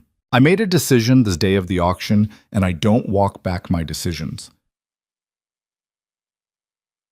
She held that for a moment. The cold air, the stars going slightly softer as the night moved toward its latest hour, Rook's steady footfall on the road. You should have that cut looked at, she said. You can look at it when we're home. She registered the word without comment. Home. He'd said it without apparent awareness that he'd said it, which told her something about where his mind was at this hour of the night, exhausted and bleeding slightly from a cut over his eye after riding through darkness to help her steal evidence from a man who was trying to erase her family. She looked at him, the line of his profile in the dark, the steady way he held himself even now. She turned back to the road. She would look at the cut when they got back. She would look at everything with fresh eyes in the morning. Right now there was just the road and the cold and the documents pressed against her ribs. Thomas's handwriting, Thomas's intentions, the record of a life that no one was going to be allowed to pretend hadn't happened. She rode. The miles passed. The night held. Somewhere up ahead, past the dark bulk of the mountains, the first gray thinking of dawn was beginning to suggest itself at the eastern edge of the sky. And by the time they came down the last road into the yard of Cole's ranch, the darkness had shifted from black to the dark blue that comes just before first light. Daniel was standing on the porch. She'd known he would be. She dismounted before the horse fully stopped and walked to him. He was still in his clothes from the previous day, and he'd been out here in the cold for probably an hour. And he looked at her face, and then at Cole, coming around with the horses, and then at her face again. "Did you get it?" he said. She pulled her coat open and showed him the papers pressed against her side. He looked at them. He looked at her. Something moved across his face, relief and grief and the kind of anger that doesn't have a clean target. And then he pulled himself together with the effort she could actually see, the same effort she made 30 times a day. "Come inside," he said. "It's cold." They went inside. The fire was still going. Someone, Margaret, she suspected, had kept it up through the night. The house was warm and smelled of wood smoke and the pine boards and the breakfast Margaret had apparently already started, because there was coffee hot on the stove and biscuit dough on the counter, and her 13-year-old daughter appeared from the back of the house with flour on her hands and looked at the cut over Cole's eye and said, without missing a beat, "Sit down. I'll get the iodine." Cole sat. Evelyn set the documents on the kitchen table, smoothed them flat, and looked at them in the lamplight. Really looked at them, for the first time since she'd found them in the dark. Thomas's deed. Thomas's will. Garland's own handwriting caught in the act of constructing a lie. She put her hand on them, just for a moment, just to feel the paper under her palm. Then she straightened and turned to Cole and said, "We need a rider to Billings by first light." He was sitting still while Margaret worked on his cut with the practical lack of ceremony that characterized everything Margaret did. He winced once, the iodine, and then was still again. "I know someone who'll ride," he said. "Hector Finley's boy. He's fast and he's discreet. Can you reach him before dawn?" "I'll go myself." Margaret looked up from his forehead. "You're not going anywhere until I'm done with this." Cole looked at her. Evelyn watched her 13-year-old daughter hold a man's gaze without flinching. "Yes, ma'am," he said. Something released in Evelyn's chest. Not everything. There was still too much ahead for everything to release. But something. She pulled out a chair and sat down at the table across from the documents and her daughter and this man who had said the word home without knowing he'd said it. And she let herself sit for a moment and feel the weight of what they'd done and what it might mean and what still remained to be faced. The dawn was coming.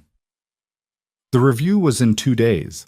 Somewhere in Caldwell Creek, a man named Garland Hartwell was either asleep or waking to discover that the papers he'd stolen were no longer quite as safe as he'd believed. She was not done. She was nowhere close to done. But she had what she'd come for, and she was still here, and her children were in the next room, and the next step, however uncertain, was visible. That was enough to work with.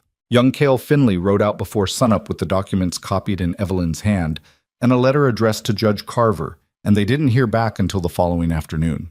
The wait was its own particular kind of suffering. Evelyn had experienced waiting before. The months of Thomas's illness had been an education in it. But this was different. This had a deadline attached, the way a rope has a far end, and she could feel the clock in everything she did. She fed the children breakfast and kept her face steady.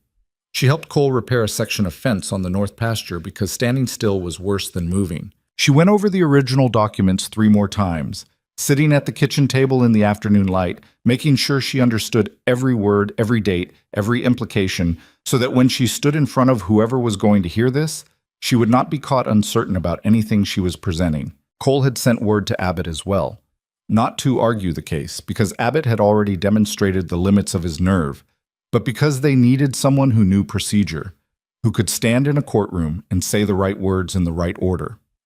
Abbott arrived at the ranch that evening looking like a man who hadn't slept well in days, which Evelyn suspected was accurate. He sat at the kitchen table and went through the documents one by one with the careful attention of a man who understood what he was looking at and was trying to control his reaction to it. When he finished, he set them down and looked at Evelyn. "These are genuine," he said. "Yes. The will is dated 14 months ago, witnessed by—" He squinted at the signatures. "I recognize one of these names, Ira Callum. He runs the feed store on the north end of Caldwell Creek." "I know Ira," Evelyn said. "He was a friend of Thomas's." "Has he been contacted? Has anyone spoken to him about what he witnessed?" "Not that I know of." Abbott was quiet for a moment, thinking. If Callum will testify, and if these draft documents can be authenticated as Garland's handwriting, and if we can get this in front of a judge who isn't Poole— He stopped. "Mrs. Hartwell, I have to be honest with you. The strength of this evidence depends entirely on who's reading it. In front of Poole, it gets dismissed or delayed. In front of someone independent— Judge Carver," Cole said from across the table. Abbott looked at him. "Carver's out of the Capitol.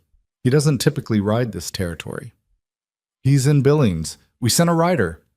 Abbott processed this. Something shifted in his expression. Not quite hope, but the beginning of something that could become hope if the conditions were right. "If Carver comes—" He stopped himself. "He might not come. A circuit judge doesn't just ride out because someone sends a letter." "No," Evelyn said. "But the letter described the situation specifically. The territorial office protest, the evidence of fraud, the falsified documents submitted to a county court." She looked at Abbott steadily. "If Carver is the kind of judge his reputation suggests, that's exactly the kind of thing he'd want to see handled correctly." Abbott picked up the draft documents again and looked at them. "These are damning," he said quietly, "if they're authenticated. They're in Garland's hand. I've read his handwriting for 11 years. She paused. "And there's a man in Helena who received correspondence from Garland about this plan. The letters I found at the house reference it obliquely. If that man can be reached, that's a great deal of if, Abbott said. Yes, she said. Welcome to my last 2 months. He had the decency to look slightly ashamed. He gathered the documents carefully and put them in the leather satchel he'd brought. I'll go see Callum tonight, he said. If he'll talk to me, and if he'll testify, that's our strongest direct witness. He stood up, then hesitated. For what it's worth, Mrs. Hartwell, I should have moved faster when you first came to me. I'm sorry for that. She looked at him. He meant it. She could see that. Just do it right now, she said. That's what matters. He went. The evening settled over the ranch, and Evelyn sat with her children at the big kitchen table and let them talk about whatever they wanted to talk about. Josiah's ongoing project of naming all the barn cats, Ruth's discovery that one of the mares was going to foal in spring, Henry's progress with the bay gelding Wick, which had moved from tolerating his presence to actively seeking it. She listened to all of it and asked questions and kept her hands around her coffee cup and let the ordinary life of the ranch exist around her without trying to manage it. Clara climbed into her lap at some point and fell asleep there, and Evelyn sat with her daughter's weight against her chest and looked across the table at the empty place where the documents had been and thought about Thomas. She thought about him differently than she had in the weeks immediately after his death, when thinking about him had been mostly unbearable. Now it was more like a conversation she was still having with someone who wasn't in the room. She thought about what he would say if he could see this, the ranch they'd lost, the road they'd traveled, the man who had met them at an auction in the snow for reasons that still didn't entirely fit any category she'd been taught to trust. She thought Thomas would have taken the measure of Cole Mercer for a long time and then, quietly, approved. She thought he would have approved of her too. That was harder to hold. She wasn't sure she had earned it yet. Cale Finley came back the next morning with a response. Judge Carver would be in Caldwell Creek by Friday. He'd received the letter, reviewed the enclosed copies, and was exercising his authority to attend the scheduled review and expand its scope as the evidence warranted. He'd also sent a separate communication to Magistrate Poole, a communication whose contents Cale didn't know, but whose effect was apparently immediate. Poole had sent a rider to Cole's ranch late Thursday afternoon with a terse message stating that Friday's review had been rescheduled to include an additional presiding authority and that all parties were expected to attend. Cole handed Evelyn that message and watched her read it. He's rattled, she said. Poole. Yes. He wouldn't have sent this if he wasn't. She set the paper down. What about Garland? Abbott says Callum agreed to testify. Came around fast once Abbott showed him the draft documents. Cole paused. Abbott also got a name from one of the letters, the man in Helena. He sent a telegram last night. No response yet. She absorbed this. It may not matter. If Callum testifies and the drafts are authenticated and the real will and deed are before a real judge, it should be enough. Should be, she said. Yes. He didn't dress it up. She appreciated that. They were in the barn. She'd been helping him with the morning feeding, which had become a routine neither of them had formalized but both maintained. The smell of hay and cold and horses was familiar to her in a way that had nothing to do with this barn specifically. It was the smell of every morning of her adult life, and being surrounded by it in a different place with different horses felt like finding a word in a foreign language that meant the same thing. Cole, she said. He was forking hay into the near stall, and he stopped and looked at her. If this goes wrong tomorrow... She stopped. She'd started this sentence before, or something like it, and hadn't gotten where she meant to go. I need to say this once, and then I won't say it again. If Carver doesn't hold, if the evidence isn't enough, if Garland has gotten to someone I haven't accounted for... She looked at him directly. Whatever happens, you have done more for my family than anyone had any obligation to do. More than I had any right to ask. And I'm not good at saying things like that, so I'm saying it now while I'm sure I have the chance. He was looking at her with the steady gray eyes. He didn't deflect it, and he didn't make it smaller. I know, he said. You don't have to. I do, she said. I specifically do, because if tomorrow goes badly, I'm going to be in survival mode again, and I won't have room for it. So, she held his gaze. Thank you. He was quiet for a moment, then, whatever happens tomorrow, Evelyn, this... He gestured, not at the barn, at something larger. This is working. whatever you want to call it. He went back to forking hay. That's all I wanted to say about it. She stood there for a moment. Then she picked up the second fork and kept working. They rode into Caldwell Creek on Friday morning, all 8 of them. It was Evelyn's decision to bring the children. Cole had questioned it, gently, and Abbott had questioned it less gently, and she had listened to both of them and then said, no, they're coming. She had her reasons, which she didn't fully articulate, but which had something to do with the fact that these children were the central fact of everything Garland had done, everything she had done. And she was not going to resolve the question of their future while they waited at a ranch 3 hours away. Whatever happened in that courtroom, they would be present for it. Daniel had made no comment. He'd simply gone to the barn and saddled his horse without being asked. The town looked different in the morning light than it had on the day of the auction. It was the same town, same buildings, same street, same cold. But the quality of Evelyn's relationship to it had shifted. She had left Caldwell Creek in a stranger's wagon with her children and her $260 in a kind of stunned desperation, and she was returning with evidence of a crime and a federal circuit judge already inside the county building, and her son riding at her left side with his father's jaw set exactly like his father used to set it. She noticed people watching from the sidewalks. Word traveled fast in a small town, and the word had clearly traveled. Some faces she recognized, some she didn't. Mrs. Copeland, who had let her park the wagon behind the dry goods store, lifted a hand from the doorway of her shop. Evelyn nodded back. Garland was standing outside the county building when they arrived. He was with his lawyer and Briggs, who had a swollen jaw that told Evelyn something about what had happened after she and Cole left the ranch the other night. Garland watched them come down the street, and his face was arranged in the careful neutrality that she now understood was his working expression, the face he wore when he was calculating. He looked at the children. He looked at Cole. He looked at Evelyn. He didn't speak. Neither did she. She dismounted and tied her horse and walked past him into the county building with her children behind her. The hearing room had been rearranged. Poole's usual position at the center had been shifted, and a second chair had been added at the main table. Judge Carver was already seated, a lean man in his late 50s with a carefully trimmed beard and the kind of posture that comes from years of courtroom authority. He had papers in front of him, and he was reading when they came in, and he looked up once, assessed the room with experienced eyes, and went back to reading. Abbott was at a table on the left side of the room. He stood when Evelyn came in, and she read his face quickly. Controlled nerves, but underneath that something that resembled confidence. He gave her a short nod. Ira Callum was sitting in the chairs along the side wall. He was a heavy-set man in his late 60s with thick hands and white eyebrows, and when he saw Evelyn, he stood up and took his hat off, which was the kind of gesture that meant something from a man who had known Thomas Hartwell. She stopped in front of him. "Ira," she said. "Evelyn." He held his hat in both hands. "I should have come forward sooner. I want you to know I didn't know what he'd done, not until Abbott showed me those papers. I knew something felt wrong after the funeral, but He stopped. "I'm sorry." "You're here now," she said. "That's what matters." Garland and his lawyer came in behind them and took their seats at the right-hand table.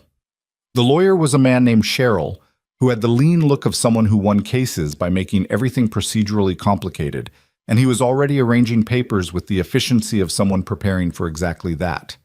Poole came in last, looking like a man attending his own sentencing, which Evelyn thought was perhaps not too far from accurate. Carver looked up when everyone was seated. He had a voice that was neither loud nor soft, but that the room arranged itself around automatically. "We're here to review the matter of Hartwell versus Hartwell, concerning the estate of the late Thomas Hartwell and the custody arrangement of his surviving dependents. I've reviewed the original petition and the subsequent documents submitted to this court." He paused and looked over the top of his papers at Poole. "I have some questions about the process by which those original documents were accepted, which we'll address as we go." He set the papers down. "Mr. Sherrill, your client has a claim. Present it." What followed was the part Evelyn had prepared for, but that still required everything she had to sit through. Sherrill presented Garland's position with the methodical confidence of a man who had, until 48 hours ago, believed he was standing on solid ground. The claim was the same claim that had worked on Poole. The estate was in Garland's name. The documents supported it. The widow had no legal standing to contest it. Carver listened without expression and made occasional notes and asked two questions, both of which were procedural and both of which caused Cheryl to pause slightly before answering. Then Abbott stood up. He was better than Evelyn had expected. She had hired him based on limited options and had spent the intervening weeks wondering if that had been a mistake, but standing in front of Judge Carver, Abbott found something he hadn't shown her before. He laid out the case clearly, the original deed, the legitimate will, the irregularities in the documents that had been submitted to the court. He presented the deed and the will. He explained the chain of custody, how Evelyn had described the lockbox, how the documents matched her description, how they had been recovered. He did not say how they had been recovered. Carver did not ask. Evelyn had the sense that Carver had already formed some opinion about how documents turn up after being allegedly lost, and that the opinion was not in Garland's favor. Then Abbott presented the draft documents.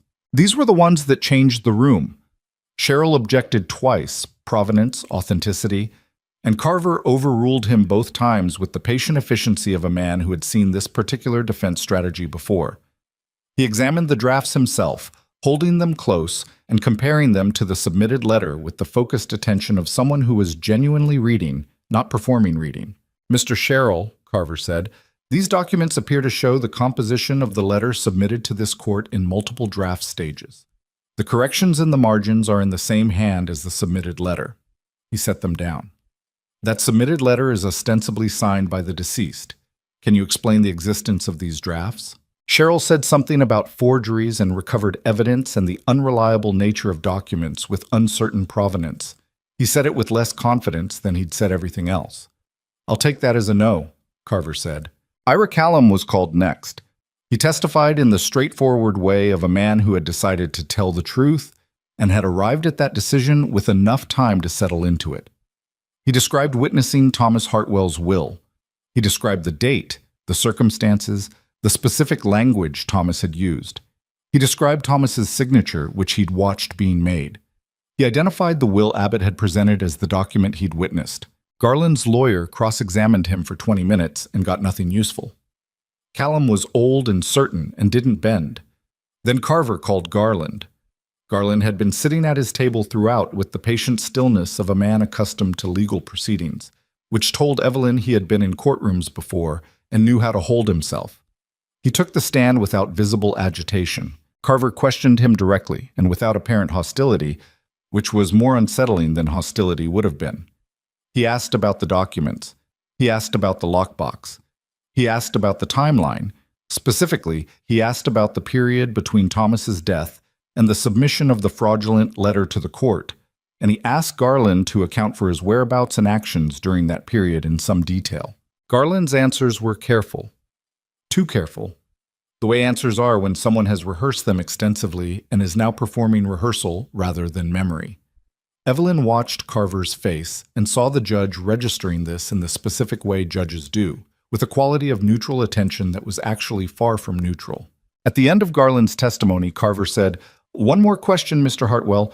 The letter you submitted as evidence, the letter supposedly written and signed by your brother, do you know when it was written?" Garland said Thomas had written it during his illness, months before he died. "And were you present when he wrote it?" A pause. "No. He gave it to me after."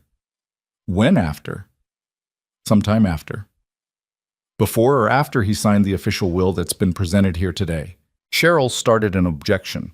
Carver held up one hand and Cheryl sat back down. Garland said, carefully, "I don't know the exact dates." "That's interesting," Carver said, "because the official will presented today is dated 14 months before your brother's death and is witnessed by two individuals, one of whom just testified to its authenticity. The letter you submitted to this court is undated." He looked at Garland. "You submitted an undated document as evidence of your brother's final wishes against a dated, witnessed, properly registered will.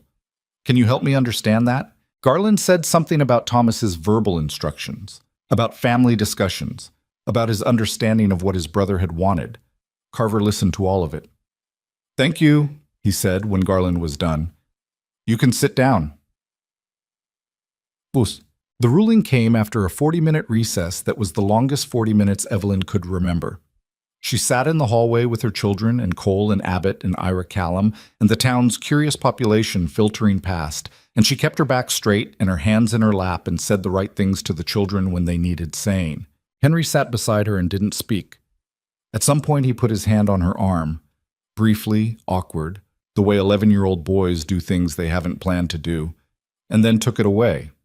She put her hand over his for a moment before he withdrew it. He let her. Cole was standing against the wall across from her. He caught her eye once and said nothing with his face, which was exactly the right response. She didn't need reassurance right now. She just needed someone to be steady in the same space she was occupying. When Carver came back, the room settled within seconds. This court finds the document submitted in the original petition to be inauthentic, Carver said. He said it without drama, in the same even voice he'd used all morning. The letter, purportedly written by Thomas Hartwell, is inconsistent with the dated witnessed will presented by the opposing party, and the existence of draft documents bearing the same handwriting as the submitted letter raises significant questions of provenance and authenticity that this court cannot reconcile in the petitioner's favor. He paused and looked at his notes, and then looked up. The original deed to the Hartwell property is valid. The official will of Thomas Hartwell is valid. All assets belong to the estate of Thomas Hartwell as directed by that will, which designates Evelyn Hartwell as executor and primary beneficiary, with the property held in trust for the surviving children. The room was very quiet. Furthermore, Carver said, the court finds sufficient cause to refer the question of document fraud to the Territorial Prosecutor's Office for investigation. Magistrate Poole, this court will be reviewing the original acceptance of the fraudulent documents and your role in that process. He looked at Poole, who had the gray, slightly diminished look of a man whose position has just been cut out from under him. That review will begin next week. He set down his papers. Mrs. Hartwell, your property is restored. The custodial arrangement regarding your children is dissolved. The petition filed by Garland Hartwell is dismissed. He looked at her over the table. I'm sorry for the time this took. She said, Thank you, Your Honor. She said it steadily. She was not going to cry in the courtroom. She had decided that somewhere around 3 a.m. 2 nights ago, and she held to it now. Garland stood up from his table. His lawyer put a hand on his arm immediately, which suggested the lawyer had a better understanding of the situation than his client. Garland's face had lost its careful neutrality. The working expression was gone, and underneath it was something raw and recognizable as someone who has just watched a plan collapse that he'd spent months constructing. This isn't finished, Garland said. He said it to Evelyn, looking directly at her across the courtroom.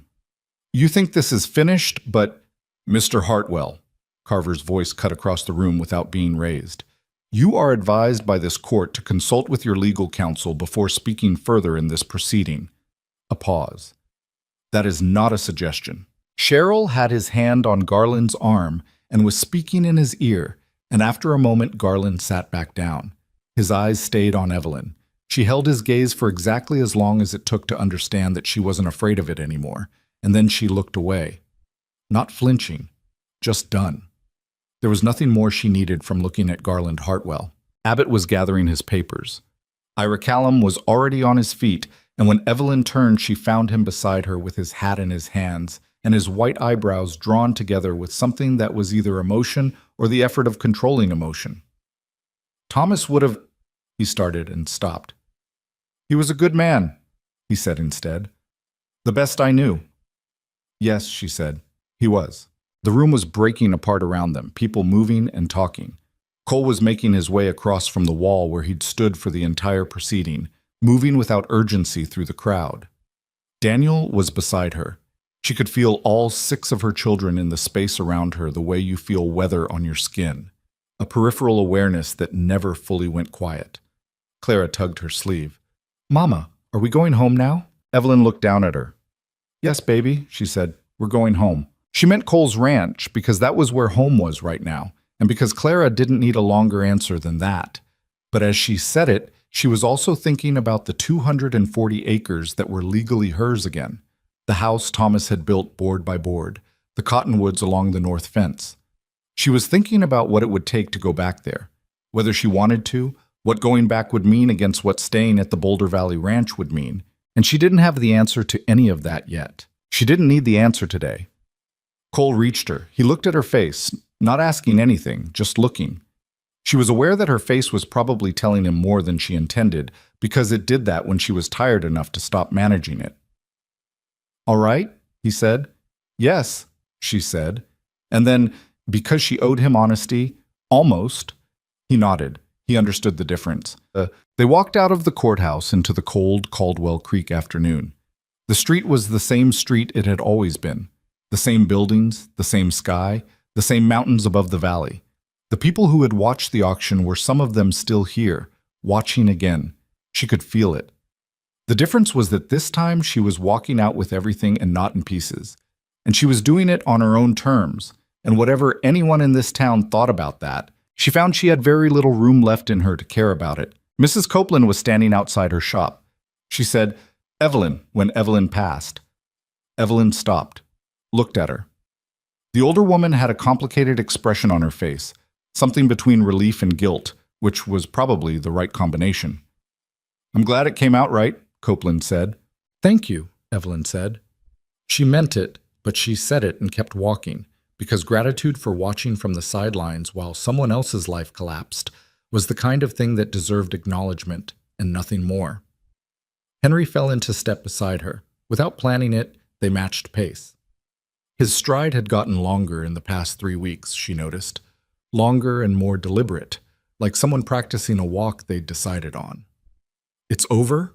he said. "The court part is," she said. He thought about that for a block. "What's left?" "Deciding what comes next," she said, "which is different from being in danger, better different." He was quiet for another half block. "I like the ranch," he said, carefully, like he was confessing something. "I know," she said. "Cole's ranch, I mean, not—" He stopped. "Not instead of, just also." "I know what you mean, Henry." He nodded, apparently satisfied, and went to get his horse. She watched him go. 15 years ago, she'd been in a hospital room, looking at a red-faced infant who screamed at everything, and she'd thought, "I don't know what I'm doing," and she still didn't know, most days, but she was doing it. Cole was behind her, a few steps back, giving her space while still being present. It was a thing she'd noticed he did. The precise calibration of available without crowding. She wondered if he knew he did it, or if it was simply built into how he moved through the world. She turned. "Let's go," she said. He looked at her for a moment, then he smiled. A real one. Not the almost smile she'd been seeing for 3 weeks, but the thing underneath it, which was quieter and more genuine, and which did something uncomplicated to her chest. "Let's go," he agreed. They rode out of Caldwell Creek together, 8 people on horses and a wagon, north along the river road toward the mountains, toward a ranch that was warm and too big for 1 person and exactly right for 8. And the afternoon light came down through the valley in the thin gold way of winter light. Not warm, but bright. And the children talked on the ride back with the loosened voices of people who had been holding tension for hours and were now allowed to let it go. Evelyn rode at the front with Cole and let the voices wash over her and looked at the mountains getting larger ahead and let herself very slowly and with some effort begin to believe that it was actually over. The legal part. The desperate part. The part where she didn't know if she could keep them together. That part was done. What came next was a different kind of work entirely, and she found to her slight surprise that she was not afraid of it. The ride back from Caldwell Creek took 3 hours, same as it always did, but it felt different going north than it had going south that morning. Something had shifted in the quality of the air between the 8 of them. Not relief exactly, because relief implied that the tension was simply gone, and it wasn't simply gone. It was more like a rope that had been pulled taut for so long that when it finally slackened, the fibers didn't know how to lay flat anymore. They rode back through the valley with the court ruling in Abbott's satchel and the original documents against Evelyn's ribs, same place she'd carried them since the night of the break-in, and the conversation on the road was loose and intermittent, and mostly the children talking among themselves while the adults were quiet. Daniel rode beside Cole for most of the return. Evelyn noticed this from her position slightly ahead and didn't remark on it. She could see them in her peripheral vision, her son and this man, matching pace, not speaking much but occupying the same space without the careful distance Daniel had maintained for the first 2 weeks. Something had changed between them in the past 72 hours, though she couldn't have said exactly when. Maybe it was the night she and Cole had ridden out and Daniel had kept the fire going, and the doors locked and all 5 children calm until morning. Maybe it was when Cole had come back with blood on his face and hadn't made it dramatic. Maybe it was something smaller than either of those, something she hadn't witnessed. Children shifted their allegiances based on things adults never fully tracked. She'd learned that with Thomas, watching the children attached to him in ways that bore no obvious relationship to the grand gestures and everything to do with the small accumulated ones. The way he remembered which of them hated the crust on bread and always cut it off without being asked. The way he sat on the floor with them instead of the chair. The way he was simply, consistently, reliably there. Cole was there. Whatever else he was or wasn't, he was consistently, reliably there, and her children had registered that at some cellular level before their minds had caught up to it. She was still working out what she thought about that. The first thing they did when they got back to the ranch was nothing. This was deliberate. Cole put the horses away, and Evelyn made a pot of coffee, and the children dispersed into the house, with the natural scatter of young people released from a long confined day. And for about 20 minutes, there was just the sound of the house re-inhabiting itself. Footsteps upstairs, Josiah's voice, Clara's laughter at something Ruth had said, the creak of the floorboards that Evelyn had memorized in the same way she'd memorized the ones at the Hartwell property. She was at the kitchen window with her coffee when Cole came in from the barn. He poured himself a cup and leaned against the counter, and they stood in the kitchen in the particular quiet of 2 people who have been through something together and don't need to process it aloud. Outside the window, the afternoon light was doing its winter thing, coming in low and sideways, turning the snow on the mountains from white to something closer to gold, which never lasted more than 30 minutes but was worth looking at every time. "I need to think about the Hartwell property," she said eventually. "I know. The ruling restores it to the estate. That means it's mine to decide what to do with." She turned the cup in her hands. "I could go back." He said nothing to that. Not agreement, not disagreement. He was watching the window. "It's 240 acres, she continued. "Good land. Thomas broke it himself. The house is solid." She paused. "It's where we were." "Yes," he said. "But it's 3 hours from here." She looked at her coffee. "And your land is 310 acres, and it needs more hands than you have, and the children have been here for 3 weeks, and they've—" She stopped. "Henry hasn't stopped talking about that horse." "Wick has a long way to go," Cole said, "but Henry's got patience for it." "He doesn't have patience for anything else." She set her cup down. "I don't know what the right thing is. You don't have to know today." "I know that." She looked at him. "I'm thinking out loud."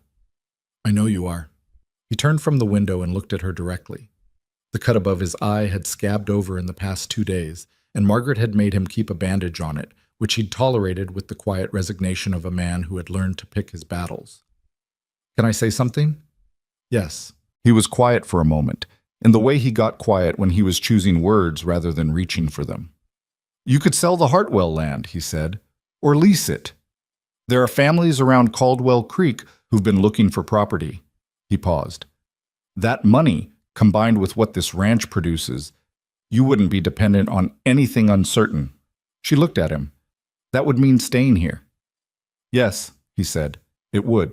The kitchen was very quiet. The house sounds continued around them. Josiah laughed at something. Ruth's voice rose briefly in what might have been a reprimand. The barn cat scratched at the back door and then gave up. The ordinary sounds of a house full of people. "Cole," she said. She said it carefully because she wanted to be careful. "I've been thinking about something you said the night we came back from the ranch, when we were on the road." He waited. "You said home," she said, "about this place. You didn't mean to say it, I don't think. It just came out." He looked at her. His expression was doing the thing it did when something had landed true, and he was deciding whether to meet it or redirect it. He met it. "No," he said, "I didn't mean to say it." "But you said it." "Yes." She picked up her coffee, put it down again. "I'm not good at this," she said, "talking about things that haven't been decided yet. I prefer to make a decision and then talk about it. I've noticed that about you. I'm working on changing it." She looked at him. "Cole, what do you want?" Not what makes sense, not what the land math works out to. What do you want? A long pause. Outside the window, the golden light on the mountains held for another few seconds and then began to go. This, he said. What we've had these past 3 weeks. All of it. The noise and the feeding 8 people instead of 1, and the kid who can't sleep past 5, and the one who argues with everything, and... He stopped. I've been alone for 8 years, and I'd made my peace with it, or I thought I had. And then I went to that auction and drove a wagon load of strangers up this road, and something... He shook his head slightly. I don't have better language for it than that. She was quiet for a moment. My husband died 4 months ago, she said. I want to be honest about that. I know. I'm not going to pretend I'm not still. She pressed her lips together. Thomas was a good man, one of the best I've known, and what I felt for him doesn't just stop because he's gone. That's not how it works. No, Cole said. I know that better than most. She thought of his wife, his 2 sons, 8 years of a large table set for one. I'm not asking you to stop, he said. I wouldn't want you to. A person who stops caring about someone they loved because that person died. He shook his head. That's not the kind of person I'd trust. She looked at him for a long moment. He was not Thomas. He was not trying to be Thomas, and he was not a replacement for Thomas, and she would not insult either of them by framing it that way, even in her own mind. He was Cole Mercer, who was patient and honest, and had arrived at an auction in the snow for reasons that he'd never fully explained, and that she'd eventually stop needing explained, because some things explained themselves over time better than they ever could in a single statement. I need more time, she said. I know, he said. I'm not going anywhere. She picked up her coffee. He picked up his. They stood at the kitchen window and watched the last of the golden light leave the mountains and the evening come in gray and cold and ordinary, and neither of them said anything else about it, because it had been said, which was enough for now. The weeks that followed were the quietest Evelyn had experienced since before Thomas got sick. Not empty quiet, full quiet. The kind that comes when something that has been wrong for a long time is finally set right, and the people involved don't quite know what to do with the absence of emergency. The territorial prosecutor's office sent a man out in the 2nd week of February. He was a dry, precise man named Ellison, who asked questions with the manner of someone who already knew most of the answers and was confirming rather than discovering. He interviewed Evelyn for 2 hours. He interviewed Cole. He took the draft documents and a signed statement from Ira Callum and rode back to the Capitol with everything in a leather case. 2 weeks after that, a letter arrived informing them that Garland Hartwell had been formally charged with document fraud and obstruction of court proceedings. He'd retained Cheryl to defend him, which Ellison's letter suggested would not be sufficient. The property question was settled. The criminal process would take longer, but it was in motion, and it was no longer Evelyn's problem to drive. She read that letter at the kitchen table on a Tuesday morning while the children were getting ready for the day, and then she folded it and put it in the small box where she kept important papers. The new box, the one Cole had given her, made of cedar with a proper lock. And she sat for a moment with her hands flat on the table and felt the exact shape of what it meant. It meant it was over. The part that had been trying to destroy them was finished. Whatever came after that was just life, with all the ordinary difficulty that entailed and none of the specific danger. She got up and made breakfast. It was Henry who asked the question directly, which surprised no one who knew Henry. It was a Saturday in late February, the kind of winter day that hints at spring without committing to it, a degree or two warmer than the weeks before, the snow on the southern slopes showing the first signs of softening. They'd all been outside most of the morning, and the kitchen at lunch had the comfortable chaos of 8 people tracking snow inside and arguing about who'd left the barn door unlatched and someone needing a dry pair of socks. When things had settled and food was on the table, Henry looked up from his plate and looked at Cole and said, "Are you going to marry my mother?" The table went very quiet. Margaret closed her eyes briefly in what appeared to be mortification. Daniel looked at his plate with the careful attention of someone studying the grain of the wood beneath it. Ruth had gone still. Josiah looked between Cole and his mother with the open interest of a 6-year-old who doesn't yet know that some questions are not asked at lunch. Evelyn looked at Henry. "That is not a question. It's a reasonable question, Henry said. He said it without aggression, which was unusual for Henry. He wasn't being provocative. He was being, in his particular way, direct.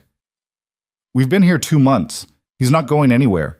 Are you just going to not talk about it? Cole set down his fork. He looked at Henry for a moment. It's a reasonable question, he agreed. Henry looked at him. So?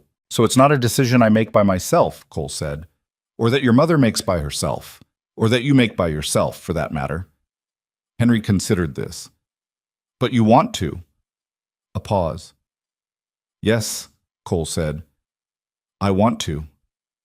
Henry turned and looked at his mother. His 11-year-old face was doing something complicated, cycling through emotions she recognized and some she couldn't name. Do you? He said. The table was waiting. All of them. Daniel still looking at his plate, but his body very still. Margaret with her hands in her lap. Ruth watching. Josiah eating because he was 6 and food was more immediate than most things. Evelyn looked at her son. She looked at Cole. She thought about what she'd said in the kitchen 2 months ago about needing more time, and about how time had an inconvenient way of passing regardless of whether you were done using it. Yes, she said, I do. Henry nodded once, satisfied, and went back to eating. The tension at the table dissolved into something lighter.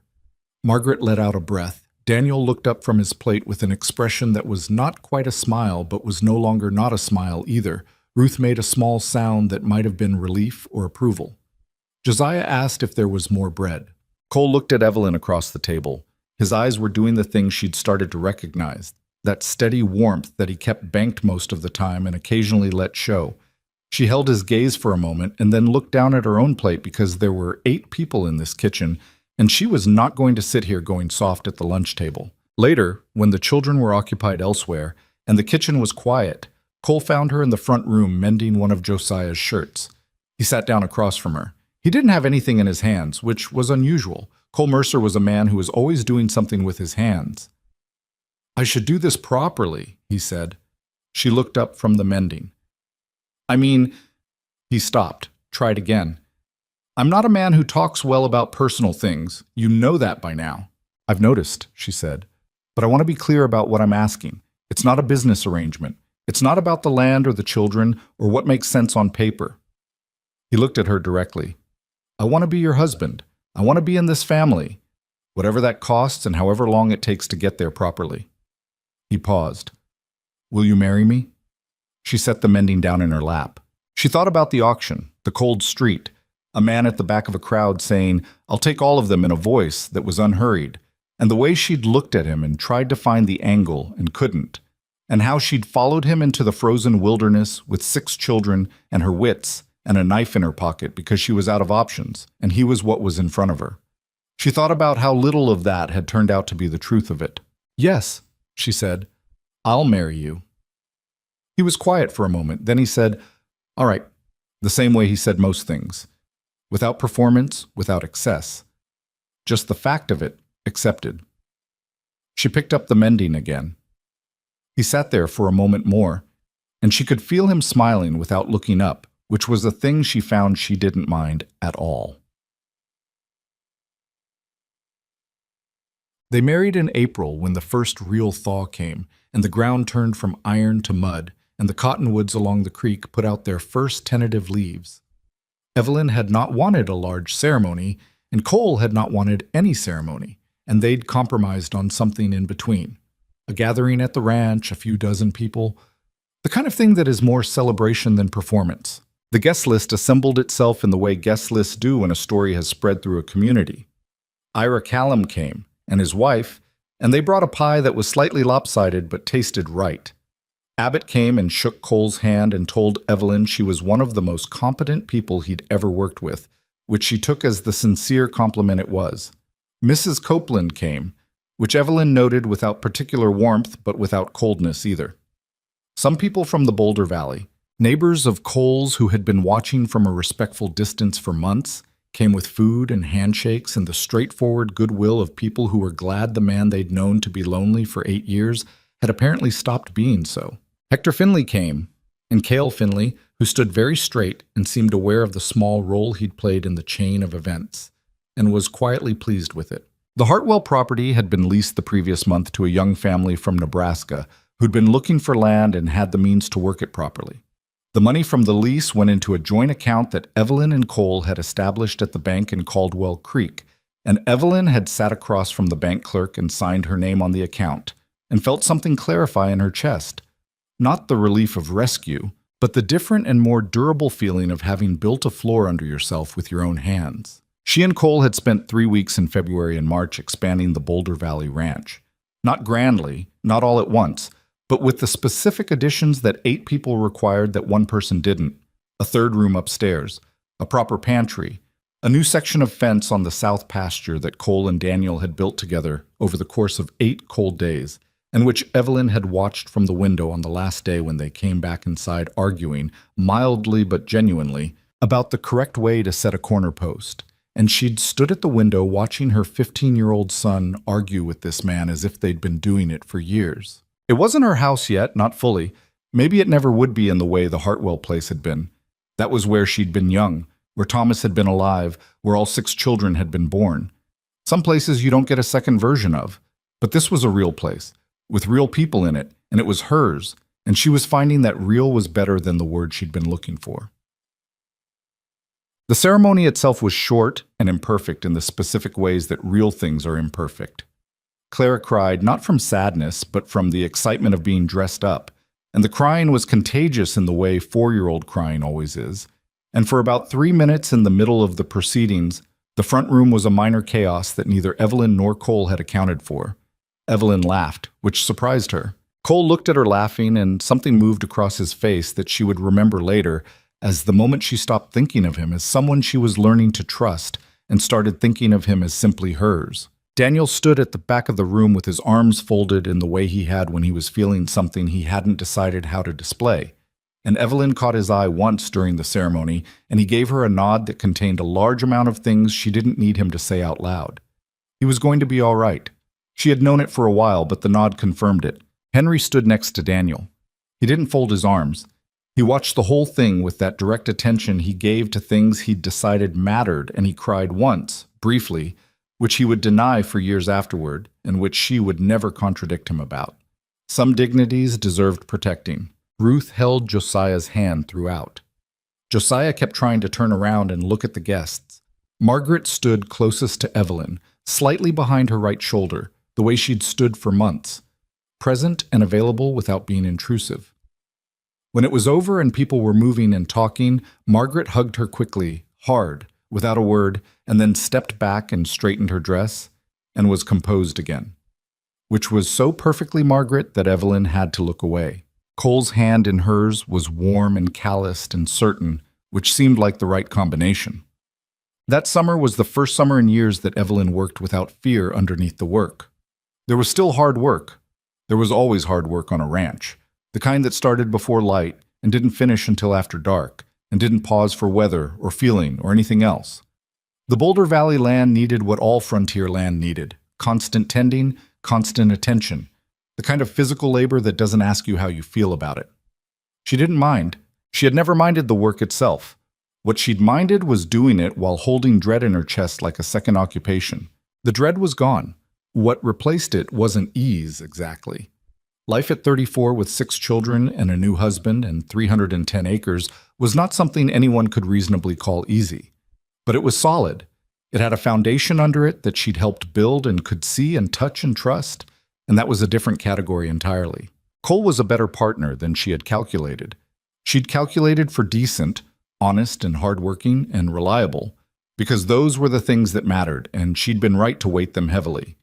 What she hadn't fully calculated for was the way he paid attention to things without announcing that he was paying attention, the way he rearranged his schedule around hers without either of them discussing it, so that they were rarely both away from the house at the same time, the way he noticed when she was tired before she acknowledged it herself and didn't say anything about it, but happened to take over whatever she was doing. He wasn't showy about it. He was just competent in the way that people who have been taking care of themselves for a long time are competent, and that competence extended now to the family around him. He was not Thomas. She had known that, and she continued to know it, and it continued to be not the simple thing she'd once thought it was. Loving a second person didn't diminish the first one. It turned out you didn't have a fixed amount of it that got divided. You had something more like a capacity that grew in response to what it was asked to hold. She had not known that before this year. She thought she might spend the rest of her life working out all the things this year had taught her that she hadn't known she needed to learn. In the autumn, when the aspens on the mountain above the ranch went, the color they always went in October, that particular orange that didn't look like any other orange, too bright for comfort, Evelyn sat on the porch in the evening with a cup of coffee going cold in her hands and looked at the mountains and thought about the auction. It had been almost a year since the street in Caldwell Creek, the cold and the crowd and Garland's careful face, the moment she'd understood that everything was going to be taken from them, and there was nothing she could do about it. A year since a stranger's voice from the back of a crowd had changed the shape of the next 12 months. She thought about what that woman on the street had been carrying. The $260 sewn into her coat, the 6 children pressed against her, the precise, managed terror of someone who has identified that she cannot afford to be seen to be terrified. She didn't feel contempt for that woman. She felt something more complicated, a kind of tenderness almost. That woman had been doing the only thing available to her, which was holding herself together through main force while she waited for the next step to appear. There was no wisdom in it and no strategy. There was just endurance, which is not a plan, but is sometimes the thing that gets you to the place where a plan becomes possible. She thought about the things she'd learned this year that she couldn't have been told, that desperation doesn't have to be the end of the story, that the stranger in the back of the crowd is sometimes exactly what they appear to be. The children are more resilient than their parents fear and more perceptive than their parents know, and that they will tell you what they need if you create the conditions for them to say it. Henry, at the lunch table, asking the direct question no one else had asked, and the way the room had shifted after. She thought about what it meant to belong somewhere. She'd thought she knew. She'd belonged to the Hartwell land for 18 years and had believed that belonging was located in a place, a specific set of acres with specific cottonwoods along the north fence, and a specific house with a warped floor and her children's names carved into the doorframe where Thomas had marked their heights every birthday. She'd believed that when she lost the land, she lost the belonging. She'd been wrong about where belonging lives, or not wrong exactly. It had lived there. It did live in places and things and history, but it also lived in people, and in what people built between themselves when the circumstances were right or wrong enough to make them build it, and in the way a family you hadn't planned on became the family you couldn't imagine not having. The door behind her opened. Cole came out with his own cup and sat down in the other chair on the porch. He looked at the aspens. She looked at the aspens. "It's a good color this year," he said. "It's a good color every year," she said. "More than usual." She looked at the mountains. He was right. The orange was particularly sharp this year, set against the blue of the sky in a way that seemed almost aggressive. "Yes," she said, "more than usual." They sat in the evening for a while without talking. This was one of the things she'd come to value most. The ability to be in a silence together that wasn't waiting for anything. She'd been in a lot of silences in the past year that were full of waiting. This was different. This was just 2 people on a porch at the end of a day, watching the light go out of the mountains. Behind them, through the door, the house was noisy with the particular noise of evening. Clara's voice carrying above the others the way it always did. Josiah's running footsteps. The sound of pots from the kitchen where Margaret and Ruth were doing something that involved occasional disagreement. Daniel's voice saying something low and settling. Henry was probably still in the barn. Henry was always in the barn lately, and Wick the bad-tempered bay had started meeting him at the stall door, which Cole called progress and Henry called inevitable. "Cole," she said. Do you ever think about—" She stopped, tried to find the right shape for what she was asking. "When you drove that wagon to the auction, what did you think was going to happen?" He considered this. He was a man who considered things before answering, which she had initially found slow and now found essential. "I didn't think that far ahead," he said. "I knew what was happening was wrong, and I knew I was in a position to do something about it. I didn't plan past the auction." "You didn't think about what you were taking on." "No. That's not like you," she said. "You plan everything." "I know." He looked at his cup. "I think I knew, some part of me, that if I thought too much about it, I'd talk myself out of it. I'd find the practical reasons why it wasn't my business and why someone else would handle it and why it wasn't sensible for a man alone on a ranch to... He stopped. So I didn't think. I just went. She held that. I'm glad you did. So am I. He said it simply, without drama. I was terrified of you, she said, that first week. Not of you specifically, of what you might want, what the cost was going to be. I kept looking for the angle. I know you were. You weren't offended? He shook his head. You had 6 children and a man had just stolen your life. Being suspicious of a stranger who showed up with money and offered you a solution was... He looked at her. That was intelligence, not insult. Most men would have been offended. Most men would have wanted something that would have given them reason to be suspicious. He said it without self-congratulation. Just the fact of it. She looked at the mountains. The orange was fading now, deepening toward brown as the light failed, and the first stars were arriving above the eastern ridge. She thought about Thomas. She thought about what Thomas would make of this porch, this man, this view. She thought he would have approved. She thought he would have been glad to know she'd found solid ground again, not instead of what they'd built together, but after it, which was how things worked when you were lucky and kept going. The door opened and Clara appeared in it, 4 years old and already in her nightgown and unwilling to be separated from the evening without registering her objection. Mama, Clara said, it's dark. Almost, Evelyn said.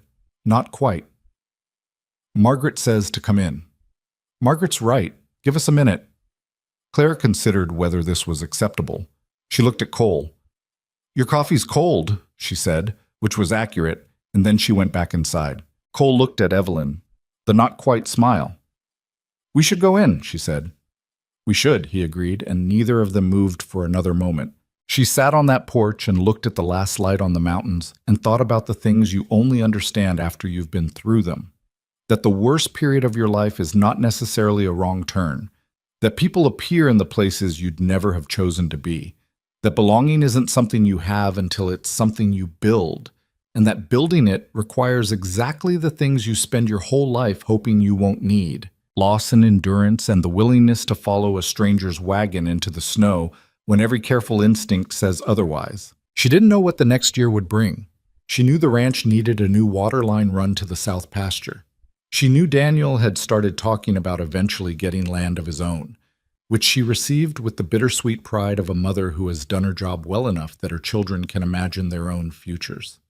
She knew Henry and Wick were going to be a matched pair by spring, which would make Henry insufferable on the subject, and she would love every minute of it. She knew Josiah had started asking Cole about the cattle with the specific kind of focused interest that looked, the more she watched it, like someone who would one day want to know everything about how a ranch ran and why. She knew Margaret would be fine in a way that required no elaboration, because Margaret was always going to be fine, and Ruth would be fine in a quieter way. And Clara would be fine in the loudest possible way for the foreseeable future. She knew this was her life now.